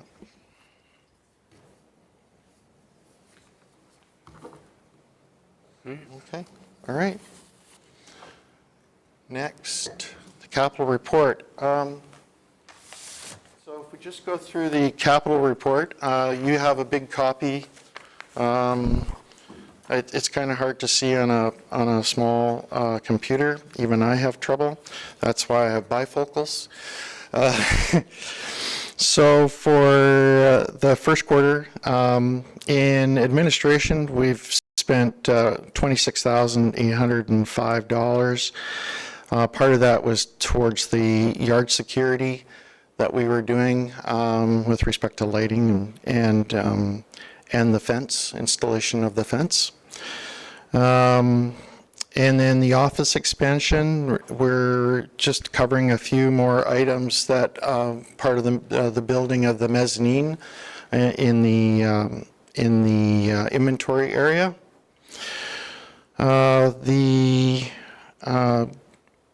In fire, there are the first two items, the fire engine and rescue unit. Those are the deposits that we put down for those two units. And for the two wildland units, we paid for the chassis, and that represents roughly just under half of what the unit is, and that was done just at the tail end of last year. If you look at in machinery and equipment, everything is attempting to be spec'd out at this point in time, and we're working with fleet with regards to that. With regards to water and sewer, the majority of the $768,000 that has been spent as of March 31st was to the Suffield freshwater line, which is nearing 80% completion. $80,000 to the 7-persons force main, and just some preliminary planning work regards to Irvin Pacific Avenue. And then in roads and bridges, a lot of if you look at the bottom, CPJ 309, Bull's Head Creek bridge file, all the way down to the Bull Spring Coulee bridge file. There's been a lot of activity with regards to that, and actually we're anticipating invoicing from that. Most of those activities are near complete. And with regards to the capital projects for this year, the Suffield Access Road, the Vinerville, these are planning costs that we have spent. So $437,000 on roads and bridges so far this year. And then last but by no means least, recreation. We've identified, we're still in the planning stage, and there's been no costs associated so far. So the total of the capital report for the first quarter of 2026 is $859,334. Any questions? Mr. Mayor? Mr. Hogan? Thank you. Through the chair for council, we don't have much for heavy equipment this year, but I did want to let council know that we're having some serious discussions internally, not as to how we procure, but why we procure. The private sector seems to do well running equipment well past what we run, and like typical municipalities, we run our equipment to X number of hours and then we get rid of it, and then somebody in the private sector buys it and runs it for 20 years afterwards. So we're having some serious conversations as to how we're going to long-term manage the fleet. I'm of the opinion that we should be running equipment a whole lot longer than we have historically been. And that goes across the board from fire equipment to the graders. So we're going to probably come at some point this summer with a report. We have no heavy equipment other than some fire trucks that were approved back in 2024. We have no heavy equipment yet this year, and we're going to have a conversation, go back to council with some recommendations. It's my opinion, without getting too deep in the weeds, that at this point, that we're probably looking at recommending running equipment much, much longer than what we're currently doing. There will be some increased mechanical, obviously, operating costs to do that, but currently when you're looking at almost $1 million for a grader, when you're looking at $700,000 for a simple tanker truck, and all of the other equipment that we have, like I said, we take stuff to the auction and then the private sector buys it and then they run it for 20 years. And they seem to be doing well and making a profit with that equipment. So I think we've got to relook at this arbitrary number that we had at 7,500 or 8,500 or 9,500 hours for greater mileage on fleet equipment on trucks and pickups. I think we've got to relook at that. I don't know where it'll fall out, but I wanted council to know that those conversations are currently being taken place. Mr. Bossler? Through the chair, CEO Hogan, a question I had on that, I guess, with fire apparatuses, that's underneath the NFPA standard that they have to be replaced after 20 years. And I know they started pushing it to that 25 years if pump testing is gone or passes, for say. And then I guess also, I know we'll just talk about our tractors, our ag equipment. If I remember correctly, we were getting a better deal on some of that stuff. That if we traded it more often, we were getting the resale value that it was working. And then I thought that was kind of the same deal with what we were doing with our pickup trucks and whatnot, that resale was overcompensating what the actual cost of the vehicles were. Through the chair, that may very well be. I don't have any numbers. We're just beginning to look at it right now. There was a significant discussion I attended last week, the Alberta Association of Rural Municipal Administrators zone meeting. There was a significant discussion about the NFPA and many of the myths that surround around fire truck procurement and what is and is not actually required legally. So we'll be bringing all of that forward, and if there's a case to be made that selling a piece of equipment at an earlier date makes us more money, we're perfectly happy to do that. I just know that we've got the really big equipment, $1 million almost for a grader.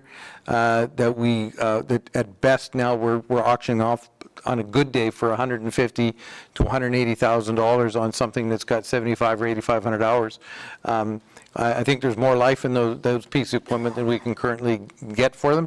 I think there is, though, somewhere in between ground, we probably do have some equipment that is better to hang on to until it's wore out, and other equipment that we may receive a better financial end result by getting rid of it earlier. I think it'll kind of go across the board, and I think we have to be open. I'm not going to suggest that we'll run everything into the ground until it's dead. I'm also not going to suggest that we'll get rid of everything while it's still fresh. I think there are different pieces of equipment that'll have to be looked at differently. The farm style equipment, we have the tractors.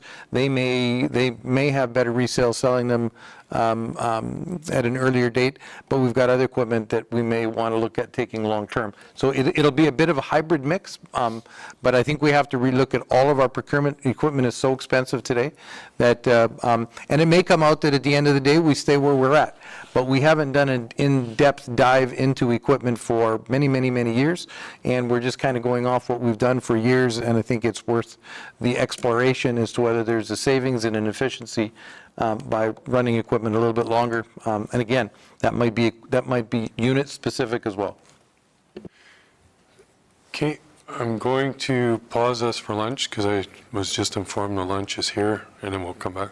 Hey, you were going to put us to sleep one way or the other, so we might as well take a break. Thank you, sir. We'll take a half-an-hour break for lunch.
All right, it's back over to you, sir. Thank you. Through the chair, I'd like to just go back, go through the financial activities through finance.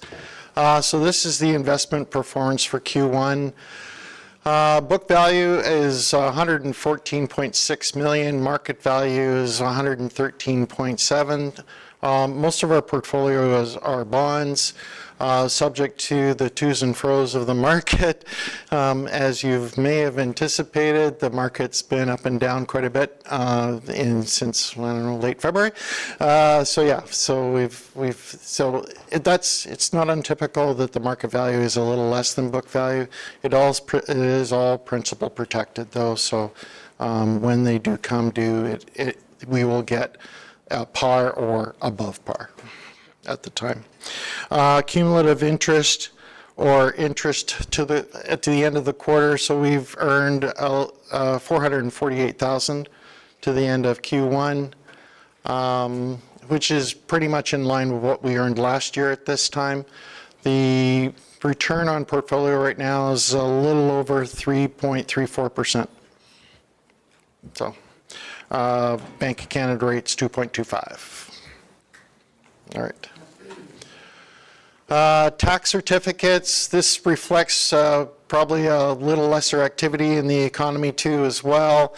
Last year at this time we had 315 tax certificates done. To this point this year is 263. It could be, it's just basically a reflection of the economy right now, a little uncertainty. Less activity overall from a tax certificate perspective. Financial statistics for Q1, percentage of vendors paid number of vendors paid, 765 versus 641. More vendors, but a lesser amount, 5.09 million versus 5.3 million of last year. Number of AR invoices also down 2 as well. 140 this time last year, 63. And of course AR billed, a lot less too as well. Part of that's fire. AR amount outstanding, only 70,000 compared to last year, 150. And the AR in collection is 20%, but that's a reflection of a lower AR amount outstanding. So that's the reason why it's higher than last year. Utility bills invoiced 305,000 so far compared to last year at 428. Utilities bill paid, this is as of the end of March. People have until roughly mid-April before penalties applied to pay their bill. And so 90% collected to date. Any questions on that item? Yes. Why would there be such a 125,000 difference in utility bills invoiced? What would make the variance there? Yeah. I'm curious. I'm going to go back to the revenue portion.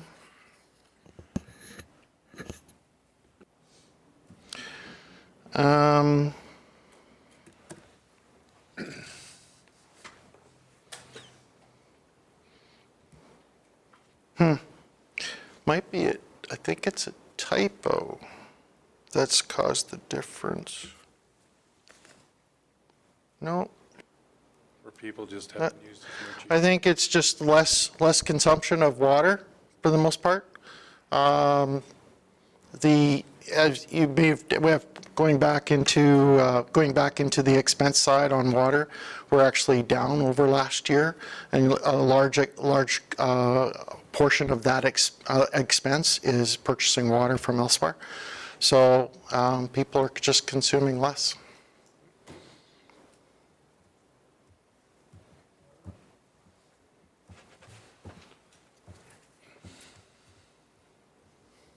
Any other questions? No? Nope. Lovely. All right.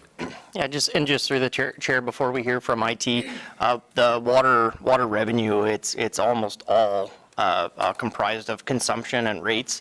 So anytime there's a variation, could be as easy as in March, we didn't have grass growing weather and people didn't have their sprinklers on type of a thing. Well, we didn't have it in March last year either. That's why I was just wondering.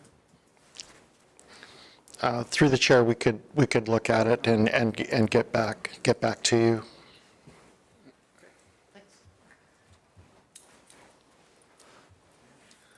Good afternoon, and through the chair, this is just a quick report on our IT for quarter one. So an update on our 2026 capital projects. First one being a new printer/photocopier for the fire department, as the user base has been expanded there from the 3 to 5. That was a relatively easy one. It went in, no problems, and they're currently using that right now. The next one would be our phone system update, and this is a transition from our on-site hardware solution to a VoIP solution, going through more digital technologies. Mostly testing with our ag department on their new buildings. So instead of putting in a full new hardwired phone system, they're now going through VoIP and just through a digital system. We've gone through and made agreements with our current provider to do call routing through it. So rather than going through a different provider or a American provider, we're still utilizing our Canadian base on it. And that's in testing right now. Our next piece would be our water utility plant workstation replacements. And these are the units that each plant uses to run their SCADA equipment and their SCADA software. And that's all the machines have been received, and we're just waiting on some configurations for those. And finally, just our storage drive replacements have just been simply looking at pricing and looking what's available out there right now. Projections on that are not actually started until later on in the year. And just a few items that we've done this year. So we did have our 8 staff who've started, and all of them have been put in place and onboarded. We did a bunch of office swaps in the building, so changing offices, making sure their equipment's all in place, as well as that their new networking infrastructure works. We had 5 new workspaces added. In Q1 for IT, we did 192 incident and service requests. We added 53 new pieces of equipment, and that's monitors, desktops, routers, access points, the whole range. As well as we swapped out our software and remote control pieces. It'll give us a better, it'll actually lower our annual cost on those by a few $100s, as well as gives us access to more vulnerability and software patching, and automates a lot of the work that we had to do manually before. And then finally, we've advanced forward a little bit of our AI tools in the workplace here. Kind of starting at a top level, we had our general managers testing. Now we moved on to managers. We have them test a little bit before kind of moving off and opening it up to our general workforce. Is there any questions on any of that?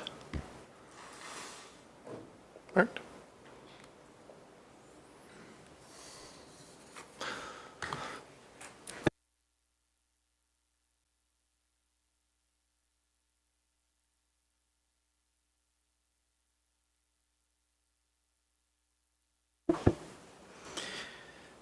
Good afternoon, and through the chair, I'd like to thank council for being able to present the 2026 first quarter report for the assessment department.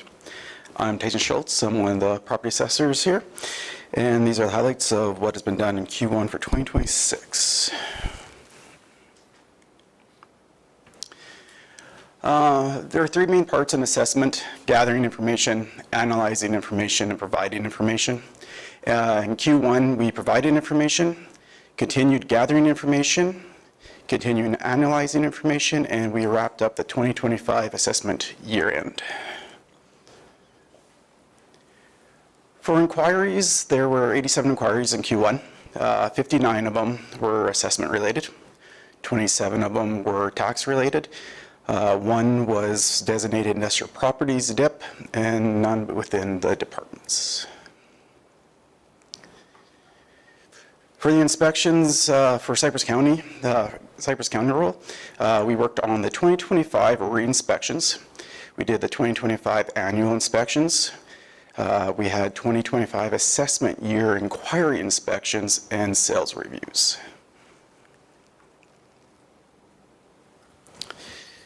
So for the 2025 re-inspections, there was 34 accounts that were inspected, and we completed the re-inspection cycle for 2025 in Q1. For the 2025 assessment year annual inspections, which consist of permit reviews and things like property use checks, we did 85 accounts in Q1, and we wrapped them up 100% completed in Q1.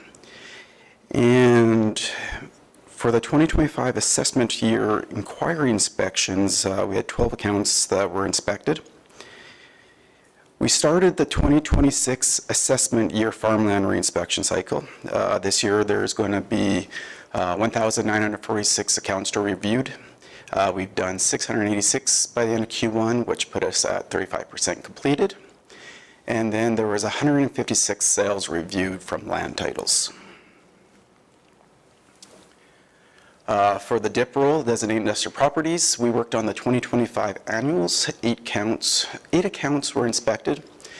We worked on the requests for information that were sent into us. 38 of those were reviewed and updated, and then 176 accounts were updated with no changes, and we wrapped that up as well.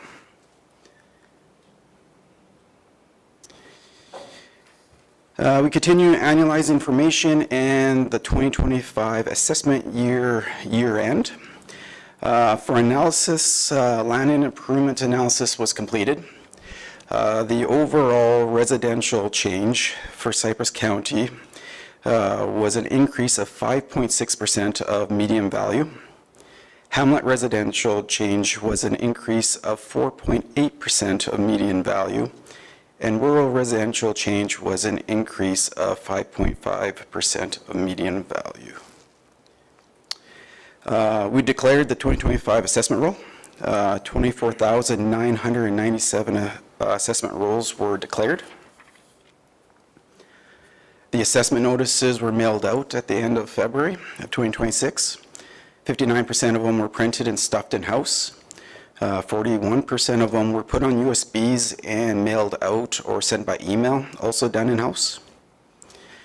On the assessment notice located on the top right, it has a complaint deadline stated. That date is May 4th of 2026, which is just under 2 weeks away. Just want to remind everyone, if that was to be taking place, that the Government of Alberta complaints form must be submitted to the clerk's office and the fee paid by the deadline. The assessment department does ask that if there is any concerns about property assessments, that they do first come to the assessment department and talk to us first. We'll go over their details and explain why the assessment is the way it is. And then if it does need to go further, we can help explain the process of the appeal process. There's a little bit more to it than a lot of people realize. For the 2025 assessment year inquiry period, we are currently in that inquiry period right now. We got our first inquiry after notices were mailed out on February 26th, and it will go to May 4th after the complaint deadline there. By the end of Q1, there were 27 inquiries for this purpose, and we'll have a final count in Q2. For inspections, by the end of Q1, there were 12 accounts inspected to the inquiries that came in.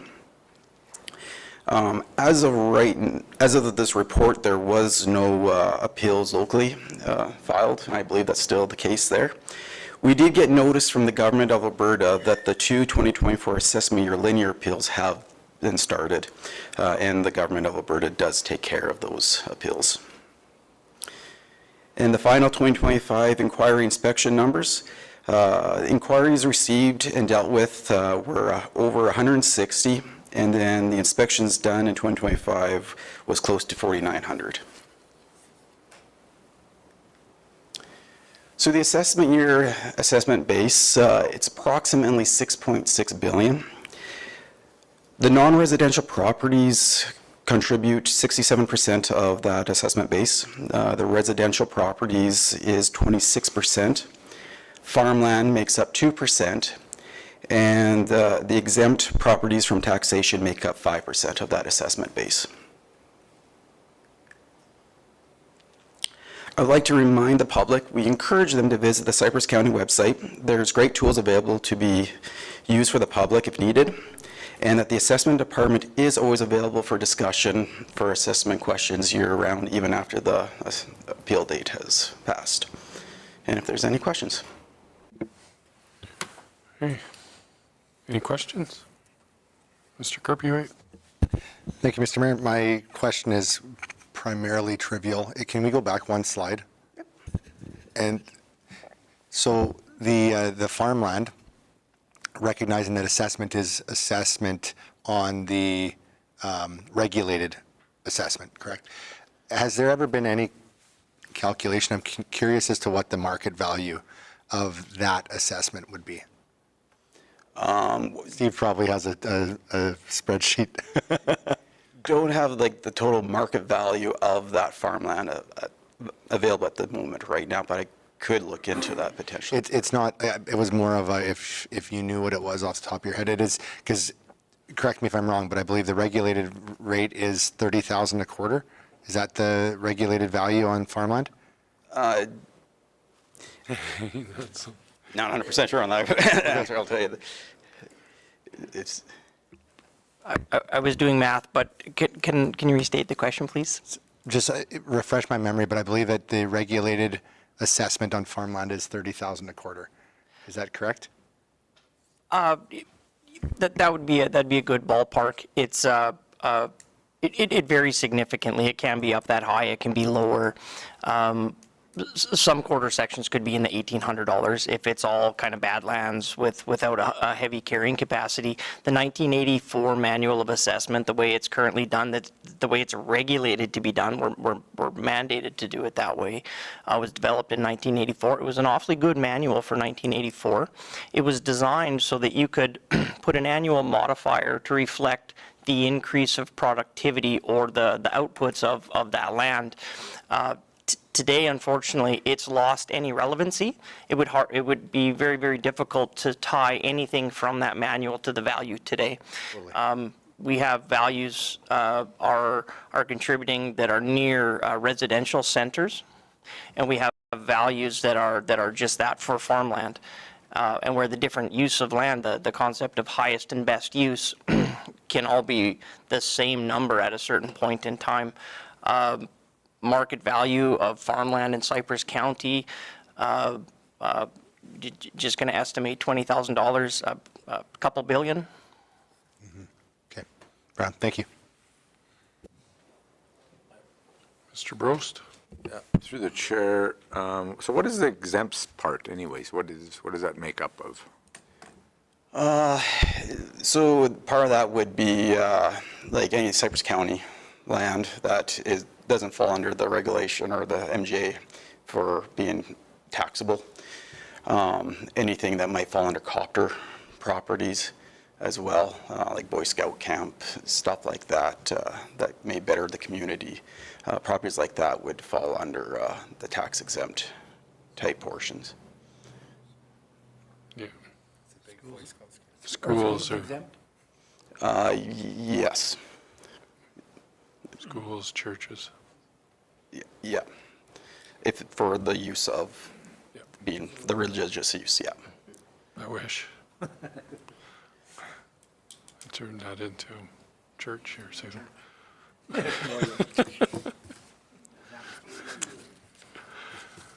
Any other questions? Thank you very much. Yeah, thank you.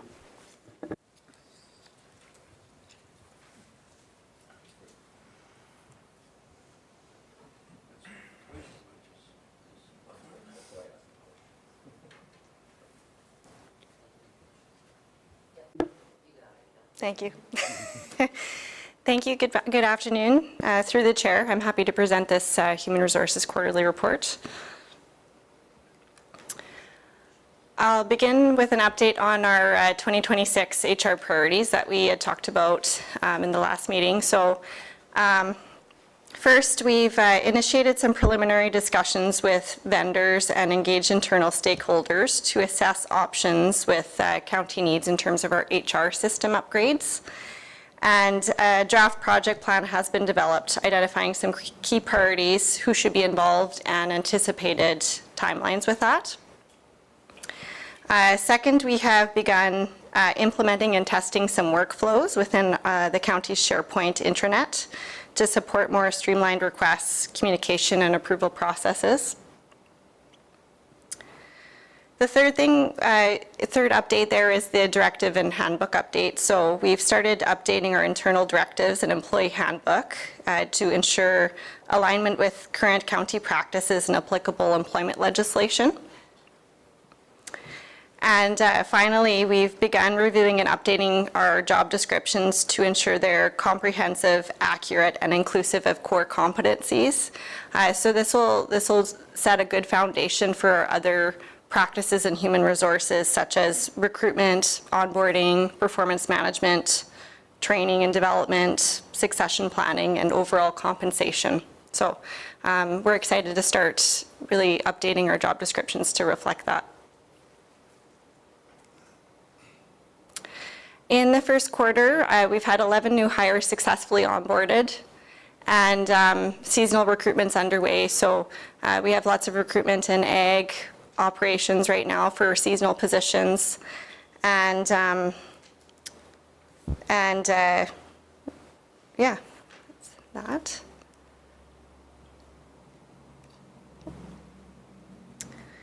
And one of the things that we wanted to start doing was working towards providing council with high-level aggregate data that reflects alignment with Cypress County Human Resources Management Policy.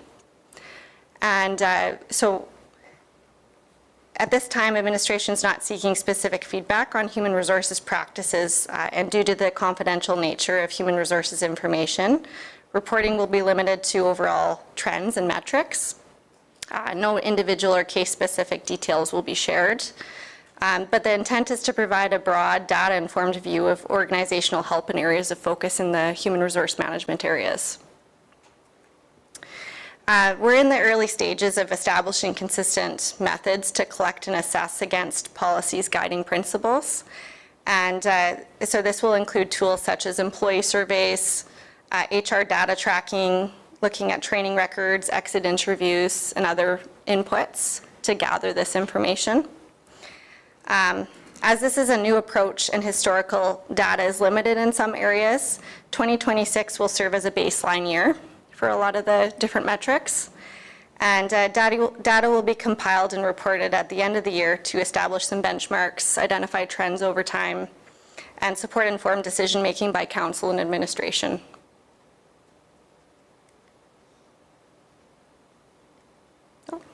I think I skipped there. So some of the, as outlined in that human resources management policy, some of the areas are recruitment and retention. So some of the metrics that we might look at is time to fill positions, new hire retention rates, and overall turnover. And this gives a good insight into workforce stability and recruitment effectiveness.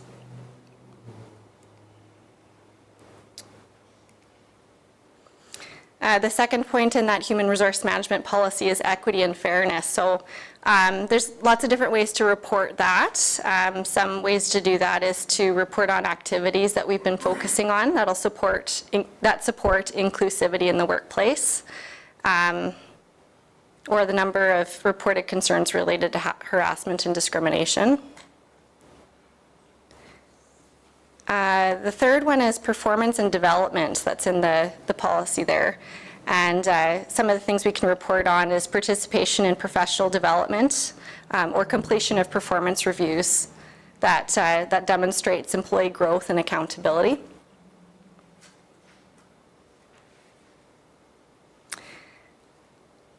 Another area is workplace culture and safety. So things that we might look at there include organizational well-being and engagement. So lots of organizations will do annual anonymous employee surveys to kind of gauge that, and that allows for benchmarking too against global indicators on other organizations. And then, of course, from reports like that, it would focus on overall participation from employees and engagement levels overall in the county. And then the last one is compliance and ethics. So those are metrics related to risk management, and that could look like completion rates for mandatory training for different positions, or high-level audit outcomes as well. So in summary, this reporting approach is intended to provide council with a clear, consistent, and high-level understanding of human resources trends while maintaining appropriate confidentiality. It will support alignment with strategic goals and enable ongoing monitoring of key workforce indicators over time. Questions? Does anybody have any questions on presentation? Mr. Mayor? Oh, you can't question. Thank you, Mr. Mayor, members of council. The one thing that our HR department did not talk about today, and I've asked them to move forward with it, is we currently have no whistleblower policy or whistleblower ability. So I've asked the department to reach out to some of our legal in terms of having a hotline that an employee could make a phone call to if there's something going on in your organization that they don't feel they could take to their supervisor, they could take to HR, they could take to the CO's office. So I've asked that we create that, and so some point probably, maybe even by the next quarter when the Corporate Services does the next report, we'll have a bit more information on that. But that is a direction we are heading, is to have some kind of whistleblower ability for staff members who may not feel comfortable going through the current guidelines or the current system. So, Makes sense. Any other questions? Or? No. Thank you. Yeah, thank you very much. That was well presented. That's it for the corporate stuff, or community. So we're on to 13.1.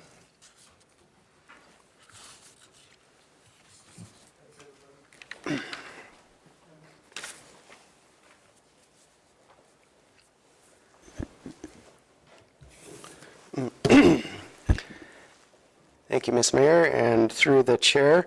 At this time, we'd like to give council an update on the Dunmore Wastewater Initiative and where we're at and where we plan the roadmap forward from here. And I just want to touch on what we've done so far. February 19th, we completed a study that MP completed and presented a high-level estimate and assessment on 3 wastewater servicing options for the hamlet of Dunmore. Following the presentation, council passed a resolution directing administration to refine the study by focusing on option 1 and option 2. Option 1 being a connection to the city of Medicine Hat for treatment of the sewage and development of a lagoon system within Cypress County. And the next thing we did on April 10th, we met with the City of Medicine Hat, with the senior administration with Cypress County, as well as their administration, to discuss the opportunity to connect to the city. And the city expressed interest in further exploring the potential to connect a proposed sanitary line to the city system. The opportunity would require additional analysis, including confirmation of available system capacity and accommodate future demand for that line. The city noted that they have initiated a comprehensive citywide sewer study at this time, which they will incorporate the county's proposal. However, relying on the completion of this study introduces potential risks related to the project viability and scheduled delays beyond 2028. To meet the target of 2027 timeline, the county will need to continue advancing alternative servicing options in parallel. So I'd like to talk about the next steps. Phase 2 is continuing advancing option 1 and 2 as discussed. This would include stakeholder engagement with the city, more in discussion on capacity, alignments of that connection. Also, we would be looking at future site selection for a suitable location for a lagoon system in Cypress County. This would include preliminary design, probably to a 50% stage, and the costing more accurate. And then we'll look at funding opportunities for this.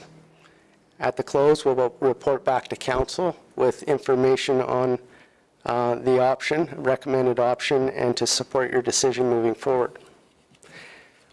Phase 3 of this will be detailed design. It'll be where the project will be shelf ready. And this will include a detailed design on that selected option.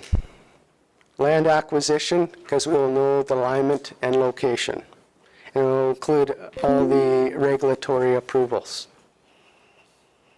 So at this stage, this is more of an update for council. We've kind of probably exhausted our internal horsepower where we need to go out to consultants for their design specific skills. So we propose that we're going to go out and get a proposal from our local vendors to provide the phase 2 and phase 3 services to help advance this further. And once we receive those, we'll report back to council for a decision to move forward with that budget and that scope. So any questions? And CEO? Through the chair to council. So when we talk about lagoon development, that does not necessarily mean going out and buying land and starting from scratch. We have a current lagoon sitting in Irvine. We are going to be talking about the potential of taking sewer line out to Irvine and compare that to the possibility of what it would look like to buy land and have something closer and then run pipe to it. I think there's advantages and disadvantages to the both. The primary advantage to going to Irvine, it's a current lagoon that would require very minimal environmental approval from the government. The other advantage to it is we're not going to see in the next 4 years or 5 years the explosive growth in Dunmore, which means we wouldn't have to do hardly any actual lagoon work. We just got to put a pipe in, and whatever little comes from Irvine or from Dunmore would just be inside the capacity of that current lagoon. The other advantage to that is we could phase improvements and enhancements to that lagoon, build new cells over time as it's required. If we went out and purchased land, we'd basically be starting from scratch. We're still going to have to put pipe in the ground. We're going to have to buy the land, and we're going to have to build a lagoon. And so we're going to look at both of those options. I will say that although Mr. Jacobs didn't get deep into our meetings with the city, I would indicate that they asked me what our timelines were. I said we'd like to be digging holes in the ground in spring of 27. That wasn't necessarily met with the greatest of anticipation, and at one point in the meeting, we're actually told it could be there could be no guarantees even into 2029. So that to me was we want to be doing this right away. And so even the studies and the engineering that Mr. Jacobs talking about doing, we're going to be moving forward with a goal to be shovels in the ground in spring of 27. Blaine, and then Through the chair to Director Jacobs. So with saying that, does that change the scope of things a little bit with option 1? Is it necessary to spend the money into exploring something that we're probably not even looking into doing? Entirely up to council, but our last resolution was to further advance 1 and 2. I think we need to continue down that path to understand where the city's really at with their planning and their capacity. So unless council would like to change that direction. Mr. Hawk and then Michelle. Oh boy. I don't know about the rest of council, but I really don't want to spend a whole bunch of money on going with the city because we're going to be looking at 29, then 30, then 31, and time is clicking away. I mean, I'd rather see the resources going, like Public Works said, towards urban or land purchase closer by. We know it's an option, but it's the time frame that bothers me. Ms. McKenzie? I agree with that. I like the fact that if the city is doing their new requests and everything, that we're included in that, but I don't want to work, be with them because we could be here in 2060 and still not have wastewater in Dunmore if we rely on the city. So I'm all over going to Irvin or whatever else you come up with.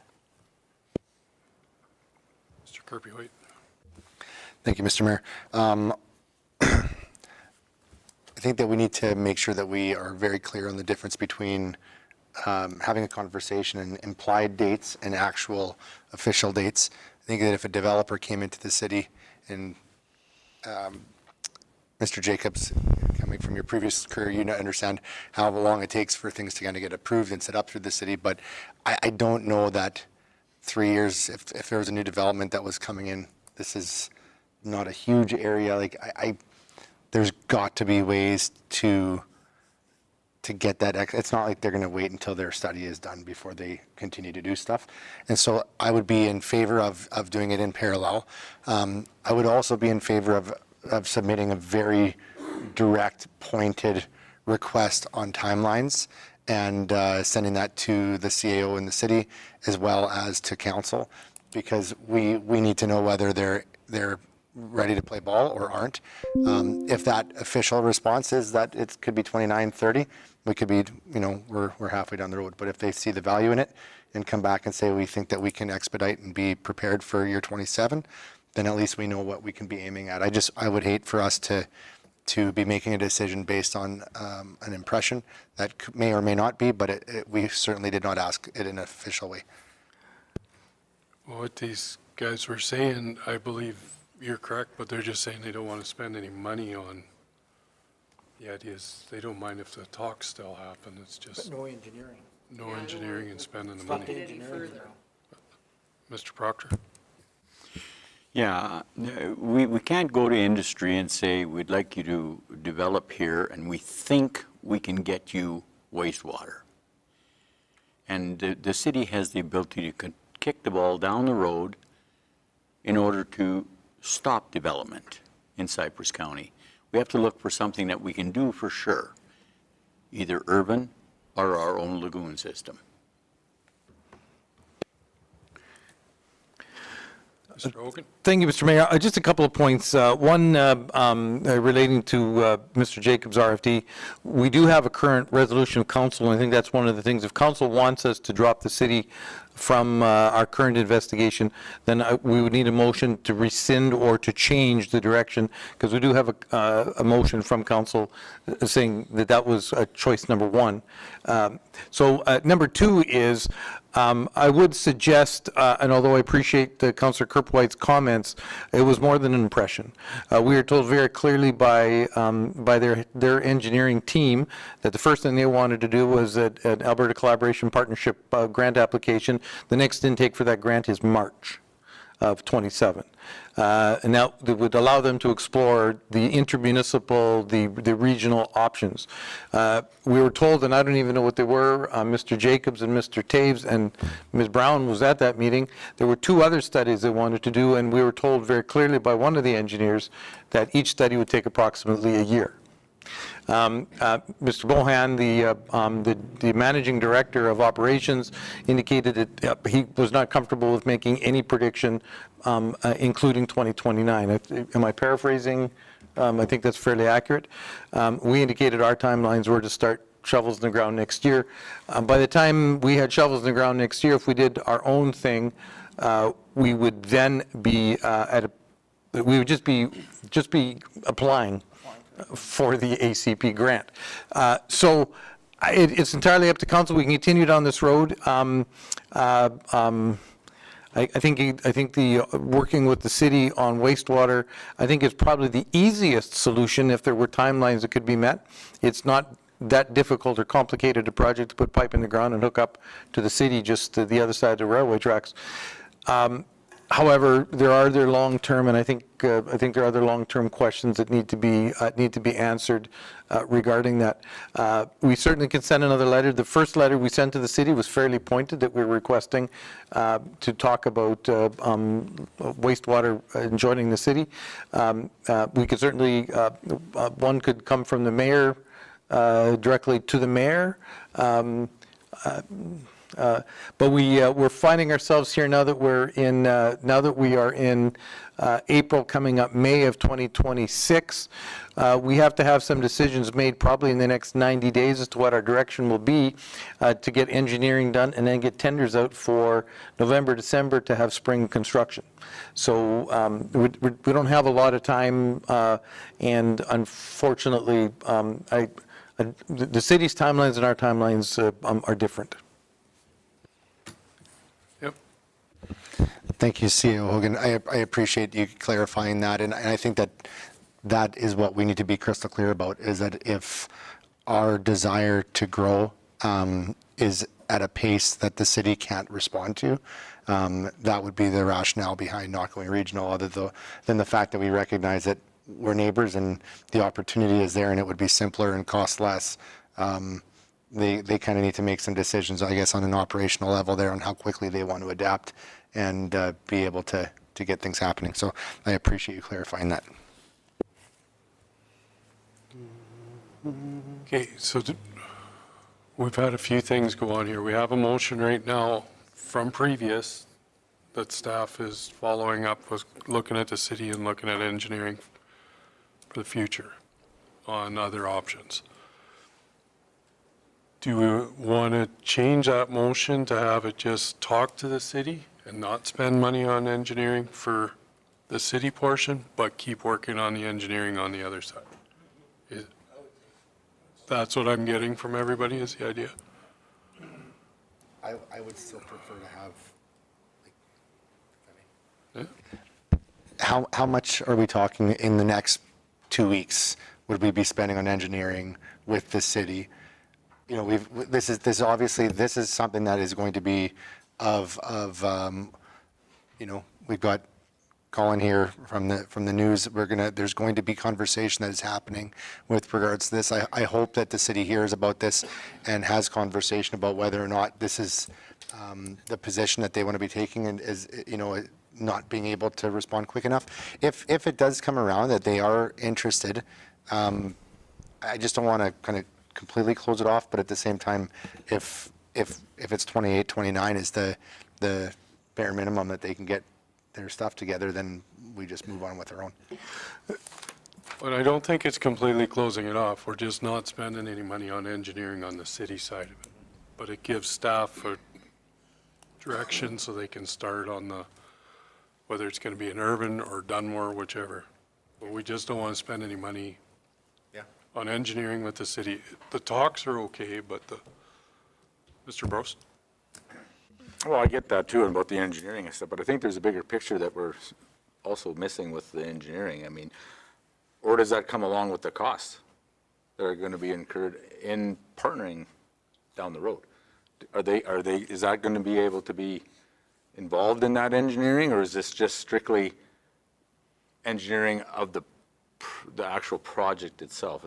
Am I making myself clear to that, or do you understand what I'm trying to say? Thank you. Through the chair, absolutely, Councillor Brost, I understand exactly what you're saying. There'd be two parts to a project with another municipality. First part is the actual technical engineering. What does it look like? What's the routing going to be? Pipe in the ground? Where it's going to end up and how it's going to work? The second part will be creating the agreements, which is, I think, what you're talking about in terms of what's it going to cost us per cubic meter, et cetera, what that's going to look like, what it will be in for other long-term capital costs, those type of things. So it's a two-part question. One is the purely technical that we'd be responsible for. Obviously, we wouldn't ask the city to throw in any money at our project. That would be our project to get it to their gate. And then from there, once it hits the gate, what's the agreement going to be between Cypress County and the city of Medicine regarding flow and how that's being managed. So it's really a two-part question. We don't have to do that on part two if it's us. It's just us, and it's an internal conversation as to what we charge our residents, et cetera, in terms of what and the property owners who would be using it. It's really, at that point, it's an administrative recommendation and a council decision.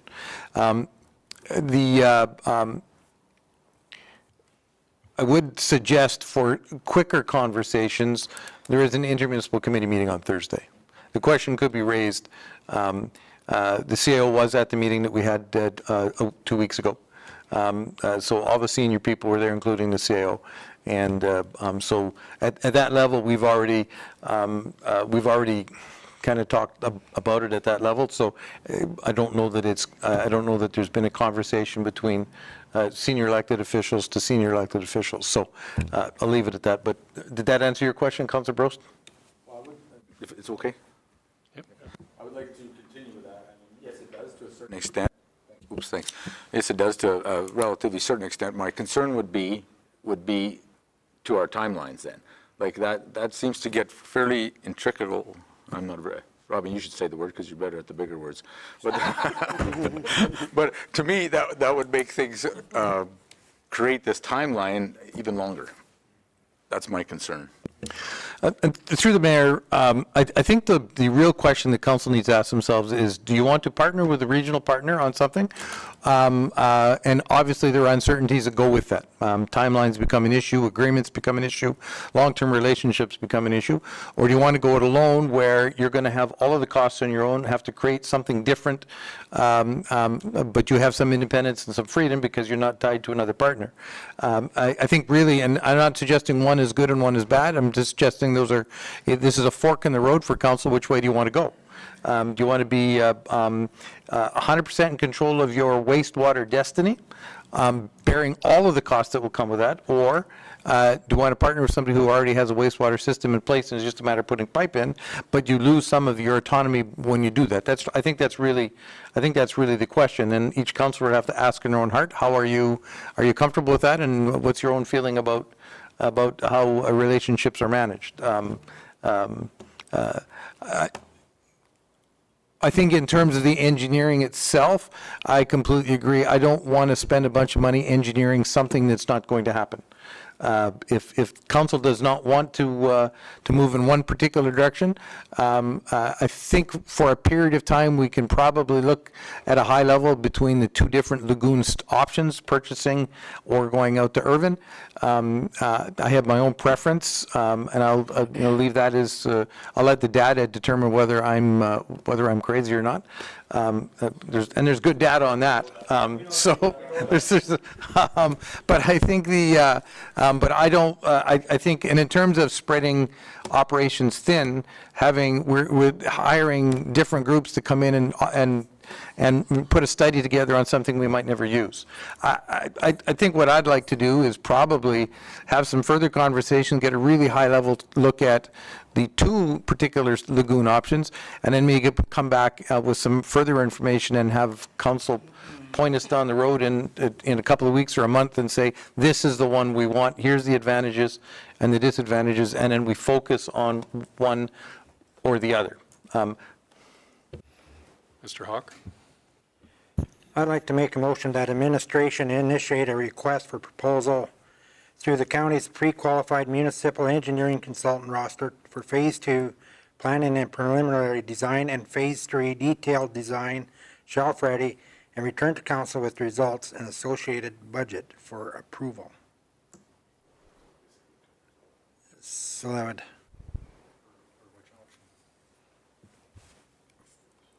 It says option 2 and 3, it says. Yeah. It says through the chair, Phase 2 is just the steps related to the next step. Phases. Okay? So I want to make a new motion. Boy, it's going to be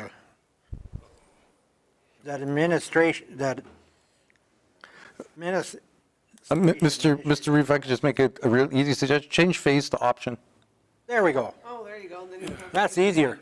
Yep. Phase, yeah, and we know what option 2 and option 3 are. Request for proposals through the county's pre-qualified municipal engineering consultant roster for option 2, planning and preliminary design, and option 3, detailed design, shelf ready, and return to council with results and associated budget for approval. That makes You sense. still want us to have communication or try communication for Phase 1? Yeah. Still try communication for Phase 1. Yeah. Good. A couple weeks to do it. Yeah. Okay, you can add that in. continued communication with the city, but no engineering costs for option one. Continued communications on options 1 and option 1. Okay, now I direct administration.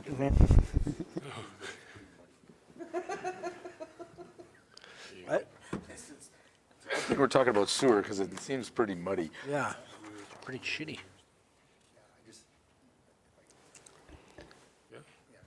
And just to add the point, I know CEO Hogan had made the comment about, with regards to regional, like what would it take? I think at the end of the day, it takes a good dance partner that, in order to make a good agreement. What we're doing, and I support what Deputy Mayor Hawk is putting forward with this right here. If we can keep the communication portion in there as just a last little flag saying, we're still willing to talk if you want to be that partner, but you need to come quick because we're moving fast on this. I think that it makes it perfectly clear, and then we can kind of go from there. We're going to be a rabbit, not a turtle. Yeah, totally.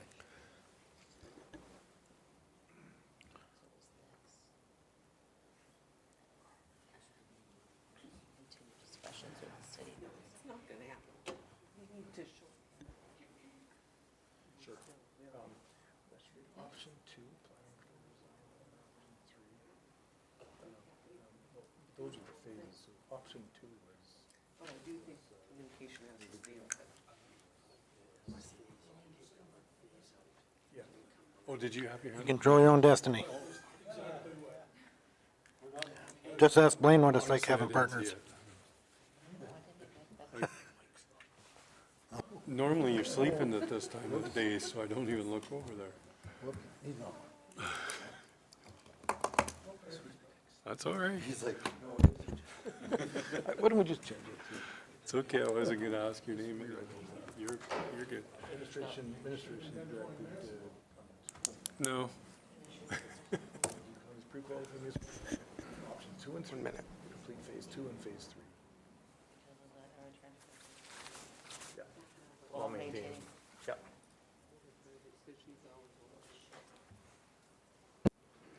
Have we got it?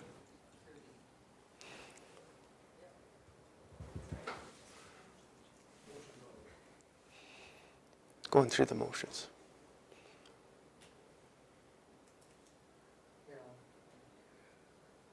Gotta make it bigger.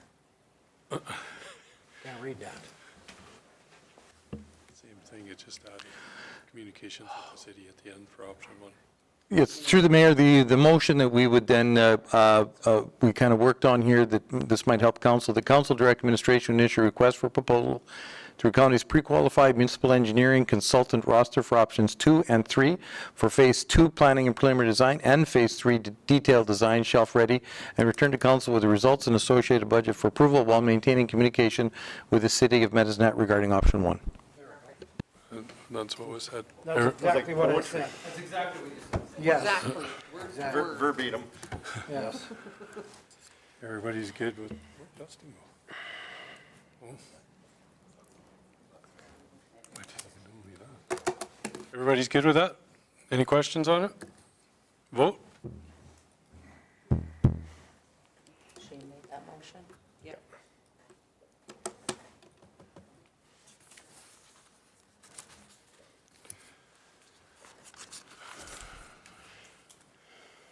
That's carried.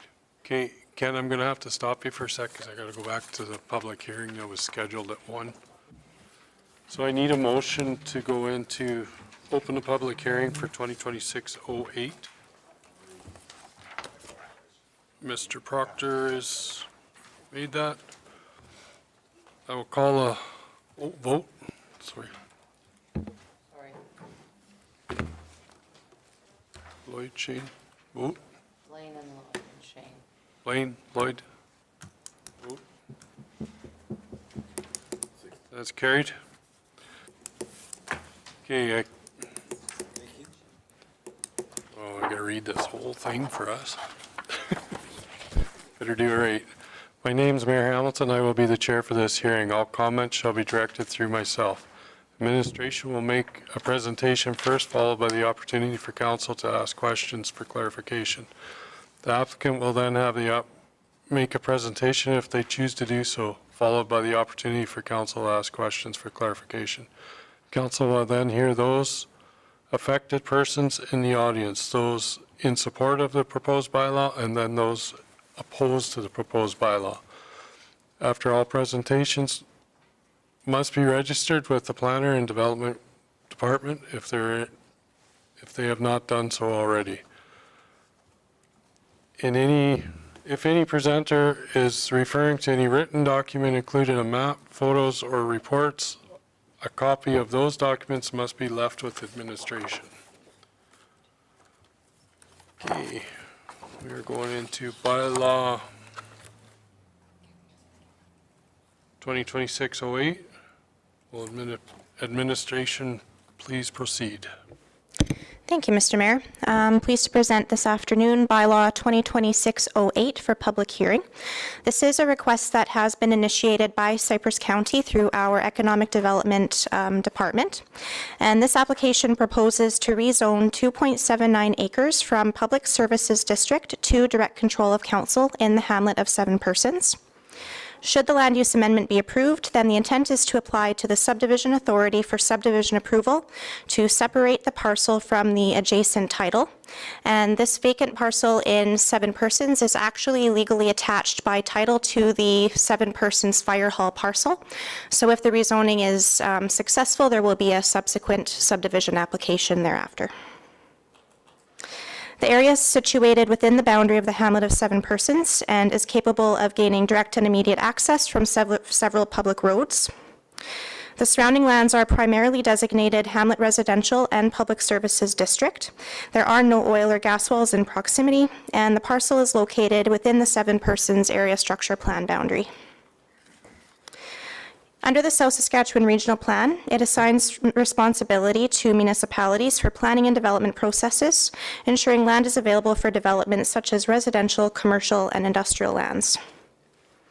Section 7.3, Land Use Bylaw Amendments of our 7 persons area structure plan, states that there are several areas of potential development within the hamlet that will need to be redesignated to a more appropriate land use district prior to development commencing. Figure 4 concept plan of the 7 persons area structure plan shows the proposed parcel as suitable for potential residential development. And under the county's municipal development plan, it states that the county shall support a range of residential development types and densities, including housing types, affordability, stages of life, abilities, local services, and employment opportunities. Land Use Bylaw 2022-09 establishes the Direct Control District, which the purpose is for council to exercise control over development and subdivision of land with that zoning. Bylaw 2007-22 establishes a off-site levy in the hamlet of 7 persons. And due to the application's proximity to Highway 3, we did refer the application to Alberta Transportation, and they anticipate minimal impact on the highway from the proposal, and they have no concerns. At the time of publishing the agenda, Mr. Chair, we did not receive any letters of opposition or support. We did receive one this morning. I'll classify it more as a letter of information. It's not a letter in support nor in opposition. But I will read it aloud for council, and you also have a copy in front of you as well. To Cypress County Council regarding bylaw 2026-08, old water dugouts block in 7 persons, land use. Being as these 22-foot deep dugouts were loose, backfilled, ground stability is in question. Construction of any building on this area may require 30-foot deep piles, just a heads up. And it is signed by Mr. Rob Stenhouse of the hamlet of 7 persons. I will take opportunity to remind council as well that while we recognize Mr. Stenhouse's information, we're only at the rezoning stage. So council's consideration at this point is, do we want to have a parcel zone direct control, and does council want to exercise authority over this particular parcel within the hamlet?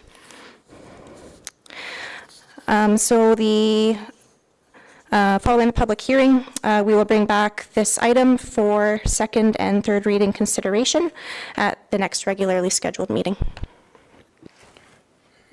Thank you, Ms. Brown. Does any member of council have any questions for clarification? Mr. Proctor? Is that also the location of the Riverside water slide? No. Is that not the same parcel? Okay. Riverside water slide. Oh, buried. No, he said the location of it. Maybe the current location of it. You sure it's not where it is? What, Dustin? So why Mr. Stenhouse wrote his letter in is because of that exact fact that there's some material buried on that property that would make it fairly unstable for building certain things on. And that's where I had brought up in previous conversations that we should get geotechnical done before anything. But I don't think that's really important, as we're just re-changing the zoning to direct control at this point. That's what I was just going to say, is that comes at the next stage, not at this stage. Is there any other questions for Ms. Brown?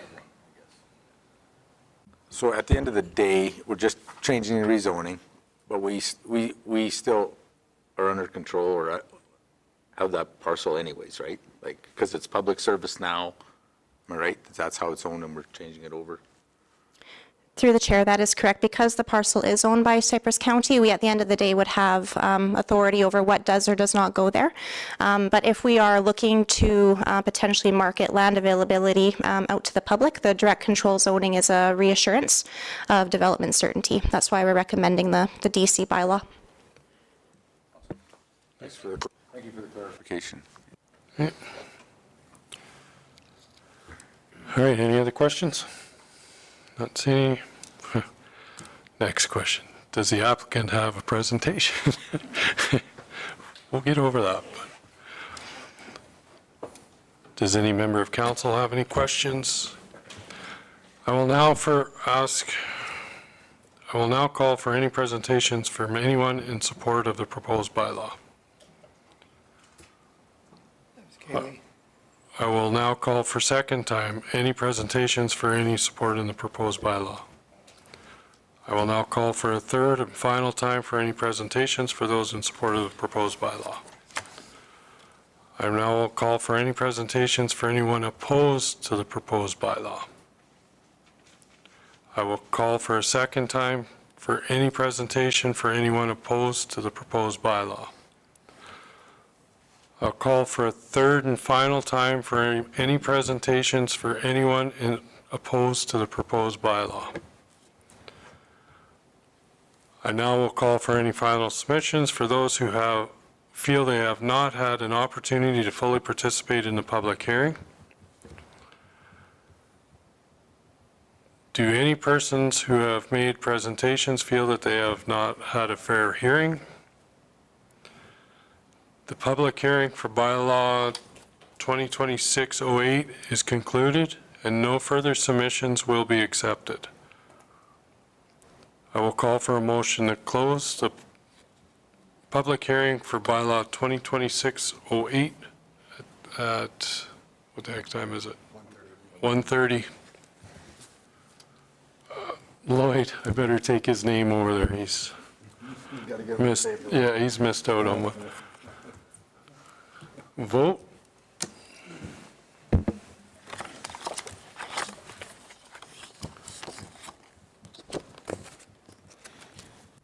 That's carried. All right, we will take a 2-minute break.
We're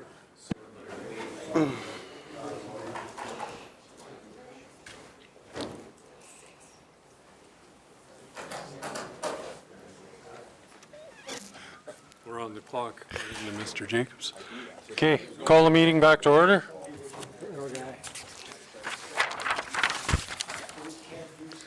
What do we got here? 13.2. Mr. Jacobs. Thank you, Mr. Mayor, and through the chair, at this time I'm bringing policy R6, back sloping of roads. The last time this was in front of council was March 5th, 2018, so it's a good time to do a quick review and a touch-up. So the purpose of this policy is to alleviate snow drifting conditions on upgraded maintained roads, improve weed and brush control on road back slopes, and increase available arable land for agriculture utilization of road back slopes within Cypress County. Backsloping projects will not affect the integrity of the road surface, drainage, and road side sloping from the shoulder. And the guidelines are there, the same, pretty much the same as before. Did one change here on the first one. If a landowner requests back sloping on their land that mutually benefits the county and the landowner, the county may consider to undertake the project as county staff time and funds are available. I just touched up on number 2, and indicated an agreement form will be provided. Where we see this policy in place is typically when we're doing road construction projects. As we know, we have a 20-meter right-of-way. Our roads are very tight in there, so we do have back sloping requirements that we have with landowners there. But once in a while, it'll come up for a steep back slope if we're in the area type things. So the recommended motion is that council by resolution adopt the amended policy R6, back sloping roads as presented. And any questions on this one? Do you have any questions? Somebody want to move it? Lloyd's moving it. Well, he's awake right now. Oh, yeah, good. Get him in there. Any questions or comments on it? The motion is to accept our 6 back sloping roads as presented. Not seeing any? Vote.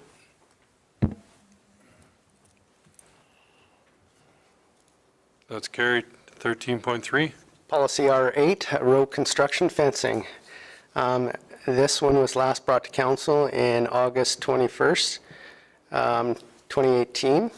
And the purpose of this policy is to replace or relocate existing fences after a road construction project and provide temporary fences to contain livestock that are removed during road construction. Changes to this policy that we made is guideline number 2, to remove and replace a fence. The county and the affected landowner or leasee will enter into a written backslope agreement, which we previously talked about, which will include provisions addressing limitations and liability. And we removed a section here, the landowner may be compensated to construct the fence with county supplied materials. And then the point number 7, the county will occasionally use wire and posts that can be economically salvaged from an existing fence to build a temporary fence if required.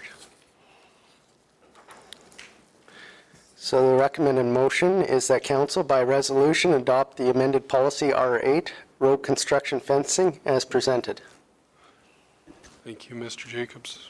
Mr. Hawk. I'd like to make a motion that the council by resolution adopt the amended policy road construction fencing as amended.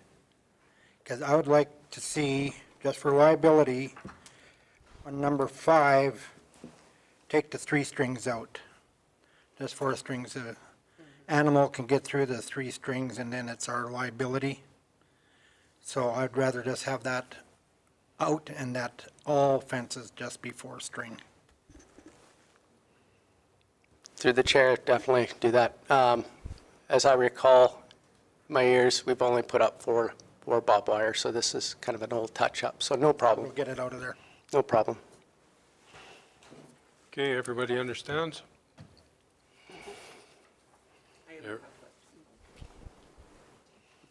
Ms. McKenzie? So if you take the 3-string out, and then you're replacing a fence that only had 3 strings on it to begin with, and then are you putting the 4 strings on the new one? Yep, Okay, then I'm good with it. that's on our new. Yep. Okay, just wanted to make sure. The other 3 miles or 3, that's up to the landowner, but our section. Okay, that was where I was going with Yeah. that, yes. Any other questions on it? Vote.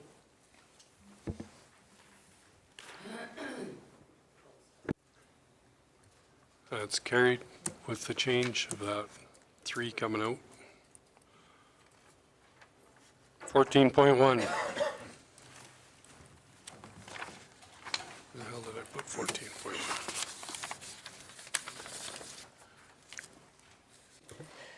Thank you, through the chair. Before you, we have a request for decision for a special council meeting for the 2025 audited financial statements and the 2026 tax rate bylaw and the annual special tax dust control bylaw. Administration is recommending that council hold a special meeting on Wednesday, April 29th, beginning at 1 p.m. for the auditors to present the 2025 audited financial statements and financial information return, and for council to consider the tax rate bylaw and the dust control bylaw. The auditors were unable to complete their presentation in time for the 21st for the meeting today. The purpose of the special council meeting is to allow the auditors to present the audited financial statements and financial information return, and for council to consider the bylaw. Each municipality is required to submit its annual financial statements and financial information return to minister by May 1st of each year, including making it available to the public by May 1st. Administration is recommending that council hold a special council meeting on Wednesday, April 29th, beginning at 1 p.m. Okay. Any questions or comments? Kind of frustrating that we have to redo Kenzie. I am out. I'm busy the 28th, 29th, and the 30th, and just can't be here.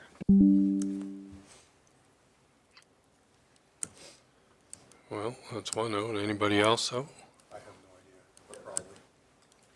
Yeah, it could be. Well, we should have quorum. I'm going to have trouble too. I mean, this spring has been bad, and we're supposed to get another bad one, which is going to put us behind again, the 8 ball, and then, cripe almighty, we're supposed to be seeding, and it's going to be almost impossible to. Well, guys, I understand that, and it's not staff's fault. It's the auditor's fault, and it's only going to take about an hour, so we have to find 5 people that are going to be able to make it here for this. Can we have it on Zoom? Yes, we can have it on Zoom. If we can do that, I can have it from wherever I am. Yeah, we can have the special one on Zoom and whoever. And from what I understand, thank you through the chair, I believe one of the presenters will be presenting via Teams as well that day. I think one's in person, one's in Teams, so that is no problem. Okay, let's go with that. Whoever can make it in here, make it in. Otherwise, everybody else on Zoom. 29th at 1 o'clock. 1 o'clock. We'll send out a calendar invite for the date of the meeting, and we'll include the Teams link in it as well. Okay. Mr. Hogan? Thank you, Mr. Mayor, members of council. Al is displeased that we're having to go down this road. We are, if I'm using third person, that I'm really displeased. We are up against the May 1st filing deadline for the province.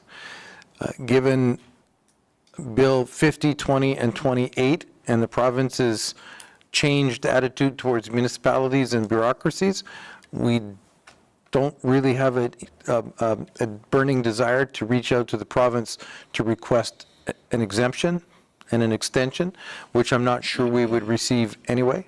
This is entirely falls upon the auditor and the company, and we'll be having some internal discussions as to whether or not we will continue to use them, as this is now multi-year We should be, between that and the tax rate bylaw, we should be a maximum of 2 hours, would be my guess.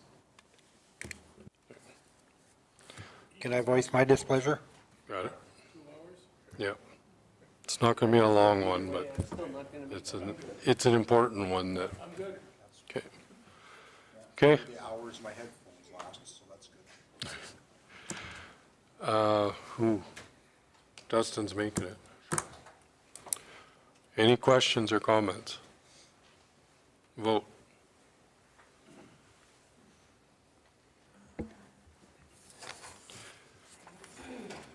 Michelle?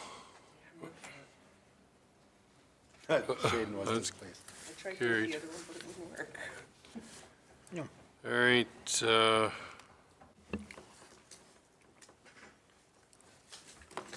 He should pay us. Yeah, I was thinking that too. The auditor should pay us. Pay our wages for showing up. something will be discussed. The deputy mayor would I like guess to be I here. jumped over 14. It's just what's in there for presentation, though, is it, right? Over 15. Or 15, sorry. Too much scrolling on my paper here. Correspondence? Thank you, Mr. Mayor. The only correspondence this week is a sponsorship request from the ACE Conference 2026. That is a conference that specializes in dealing with Alberta colony educators. You can see in the package and then the sponsorship levels that corresponding with it, and then make a determination whether we're interested in sponsoring, and if so, at what level. Colony educators. Okay. Any comments? I think all of our sponsor stuff is up for this year.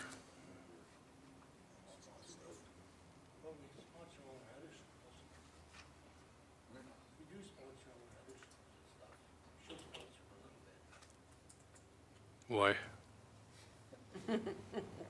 Oops.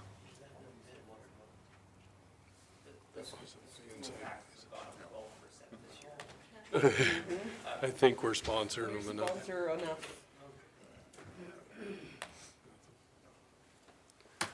This was a form letter that was sent, it wasn't sent by our colonies. Through the chair to Councillor Kerpwhite, so one of the semi-retired assistant superintendents who worked with the colonies for the last bunch of years is my next door neighbor. He emailed me the sponsorship about 2 weeks ago and asked if I'd present it to council. Thanks for sharing it. Yep. Moving on, no action on this, or? No, Okay, receive for information. I don't even. Don't have to do that, it's just moving on. Okay, Mayor and Reeve reports. Mayor and Reeve. Or Mayor and Reeve, Mayor and Council. That's you and then you? Yeah. And then the rest of us are good? Yeah, we're done. Report's over. Me, myself, and Shane. Yeah. I was thinking that because I was going to say Mayors and Reeves that I was at last week, or the week before. Some very, I don't know how much I want to talk about it, but we had a presentation brought to us on some of the old folks' homes around southern Alberta. And we have actually the province coming in to verify it, this information next Mayors and Reeves, because there is, if it's true, there is some very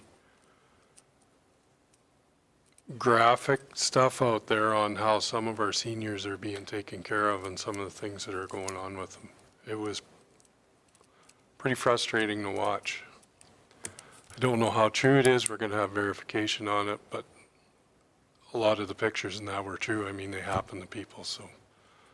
And it's not like we have the Cypress View Foundation. We follow the rules with ours because we're involved with it, but it's a private funded for-profit places that are, like, they've cut their food bill back to $500 a person to feed them a month, and there's some really bad stuff going on out there, so. I'll be bringing some more information on it next month when I hear from the province from our side. Nixon's group is supposed to be down and fill in the blanks for us because there was so much there, but if this is going on the way it is, it's pretty disgusting on what's going on out there for our seniors. So it's Mears and Reeves. There was a presentation given to us there. Other than that one, we were at the EDA conference last week. That was Ms. Brown and Mr. Kirpywhite and myself. What's that? Economic development. Okay. And it was a very good conference. We made a lot of connections there. We spent time with our neighbors there. And spent quite a bit of time with our neighbors, actually. There was 4 of them from the city. Learned a lot, made a lot of connections. We learned quite a bit about the data centers that was different from what we learned back when we were in Calgary at the lawyers. There actually is some money in those, but you have to get them where they're set up, where they're doing their own generation of power. If you can get them, and they've come a long ways in the last year where they're not using as much water as what they used to do. They've cut back 70% of their water use. So was it glycol that they're going with? Glycol. Yeah. Yeah. So there is some good things there. There's some money to be generated there if we can get somebody in this area. But yeah, it was a very good conference. Very well presented. I will let some of the other ones talk about what they learned there, but I enjoyed it. Keith, we'll start with you. Okay, not a lot to report on, just the last council committee meeting the next day, and council today. Not a whole bunch here either. Attended Urban Ag Society meeting and a Clearwater Hall meeting, AGM. Like I said, things are going good there. They're having their first event is a watch party for the Tiger hockey game Friday night and Saturday night. They got their facility back up and running, so yeah, they're open for business. We have to go out there. Ms. McKenzie. No, I had a busy couple of weeks since last council meeting. I did the committee of the whole, had an FCSS AA policy committee. Then I attended the ASHA conference, which is the Alberta Seniors Housing and Community Association. And out of that, there was an announcement by the Premier was there, as well as Jason Nixon. And they're giving $200 million over the next 4 years are going to be invested in seniors housing. They need 15,000 new facilities over the next 10 years. And as to what you had said about the for-profit ones, they apparently need to build 416 new rooms per month for the next 10 years in order to catch up with the demand that's out there. Attended a breakout session that was better building faster using modular construction, using AI to strengthen seniors and community housing, which I found very, very interesting. It's basically, they can go up to 6 stories high and they can build these things within 12 months versus like 4 years. And that's what I got from that. And then I had to be back on the Wednesday. I missed the last day of the conference because I had a meeting in Medicine Hat to chair for the Shortgrass Association, which was basically all about Bill 28 and them wanting to basically anything with explicit pictures in them have to be put behind a wall or something, like the old Blockbuster kind of things where you had the adult section that anybody under the age of 15 can't get. Then I was here on Thursday and did an interview with the core auditor that's here. And Friday I did a FCSS AA bylaw review because that's coming up. The bylaws will be put to the membership in November to see if all our changes, because they've never been reviewed in the history of that association. So I think that, and then we're here today. So I'm done. Mr. Hawk?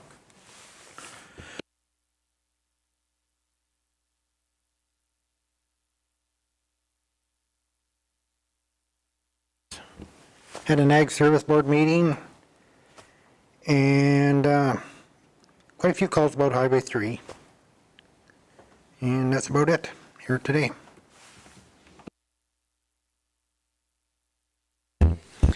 Thank you, Mr. Mayor. Yeah, busy week last week with the ADA convention. It was an awesome 4 days. I was mentioning to Ms. Brown earlier how just when you're out networking, it's so nice to be networking in an environment where you have license to network. Everybody that's there was equipped. I was impressed to see our mayor and Kayleen were very well equipped with their business cards, and I was put to shame by forgetting mine at home, which in 8 years I can honestly say has never happened. And but I was ashamed and proud all at the same time. It was a great event, and looking forward to more of those coming up in the future. We had you covered. That's right. Mr. Vossler? We had the committee of the whole earlier in the month. Got to do my 14th annual tour of the fire hall for the 7-person kindergarten. I thought that was monumental for me, I suppose. I had to sit back and think, it's like, man, I've seen most of generations of families go through there now, and so I'm going to have to keep doing that. 10-year anniversary. Yeah, pretty much. Yeah. Had a conversation with Wade Watson, who's now organizing the Cabin Lake Revitalization Project. He's been very happy with his conversations with the county on that, as well as they're making some drastic moves forward with SMERD. So it sounds like there is going to be some merit to that project. I know he had asked me the question, is, the county interested in being a stakeholder? I said, well, we're definitely the conversations there. If it does develop, I'm sure we're very interested in something for Dunmore. And then once again, just numerous phone calls on Highway 3 twinning. I'm so excited for the meeting at the end of the month so they can talk to the government instead of to me, so that'll be great. Okay, yeah, I've been attending lots of meetings, but the best one I've attended ever was the local global forum in Biggerville. There was everything there, from tourism to cross-border trade to the problems with the 41 and the 36 corridor, what we would have to do to enhance that. 3 things I want to touch on that is I think beneficial to Cypress County. One is nuclear energy. It's a 5-year permitting with the federal government. There's 60 in Canada, none in Western Canada, and about 4 years to construct. If Cypress County were to apply for a permit, you're not allowed to sell that permit, but you can give away shares like 60% in exchange for construction. And I think it's something that we should be looking at. I have the contacts here for people to talk to that would come in and address the county council on this. The other is rezoning land to foreign trade zone. And this, I guess, is getting quite popular. MLA Shane Getson would fly down here. He's another pilot, and he would address us on that. But there's a lot of companies looking to set up on this land. It's something that's been put together since the trade, the trade tariffs. And let me see if I can find my.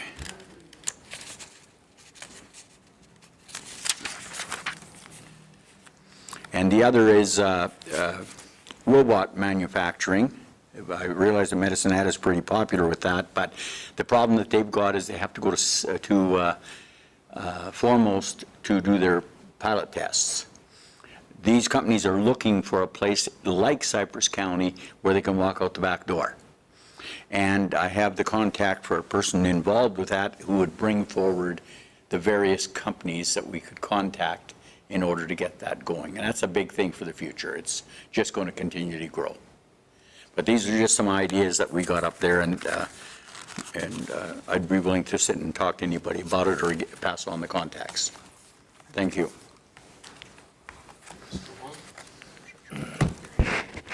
Well, besides attending all the regular meetings, Blaine and I had a special library meeting here last week, just to follow up on a complaint that we're still working on. Be another couple of 3 weeks yet. And just a few calls from Elkwater, just about them still being unhappy with the Fire Smart program. Other than that, been pretty good.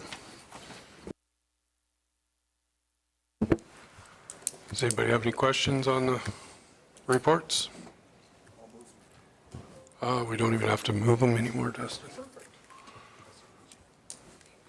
We need a motion to go in camera.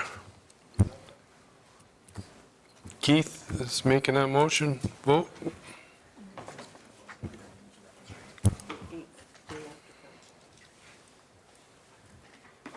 I'm all screwed up. I got screwed up. Oh.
Okay, Dustin, you have a motion.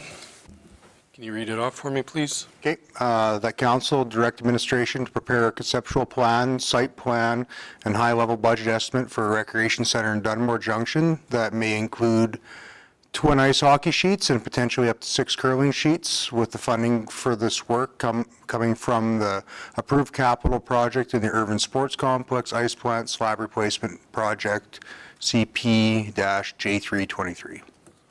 Thank you. Well, you better listen then. That's the first one, so you don't need to know anymore until this one's voted on. Questions? Vote.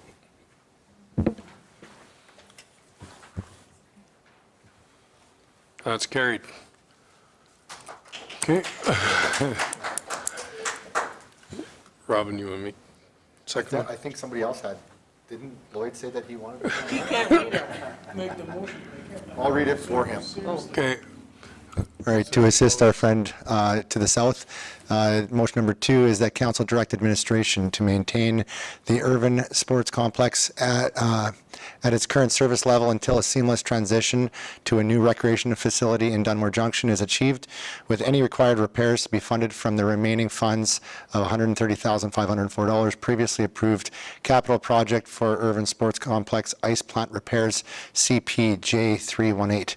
Remaining funds of $130,504 out of the $200,000 as per the budget. Okay, thank you for reading it. Lloyd is making that one. Vote. Anytime. I will make the next one. That one was carried. Number 3, Mr. Proctor.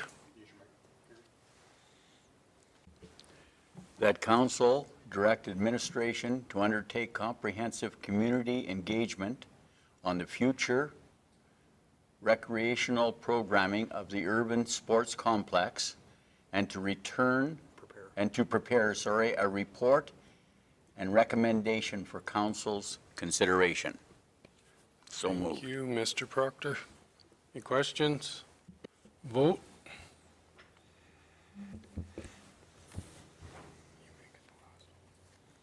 What is it? Is it? Yeah, I can do that. Okay, Mr. Kirby-White. Oh, You go ahead.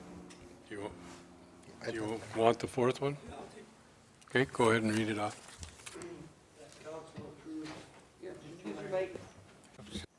Oh, That council approves up to $250,000 for the renovations of the urban arena dressing rooms, with the project funded out of the previously approved urban arena renovation capital project, with the dressing rooms project to be managed by the Urban Ag Society. thank you, Mr. Ritz. Questions? Vote. That was carried.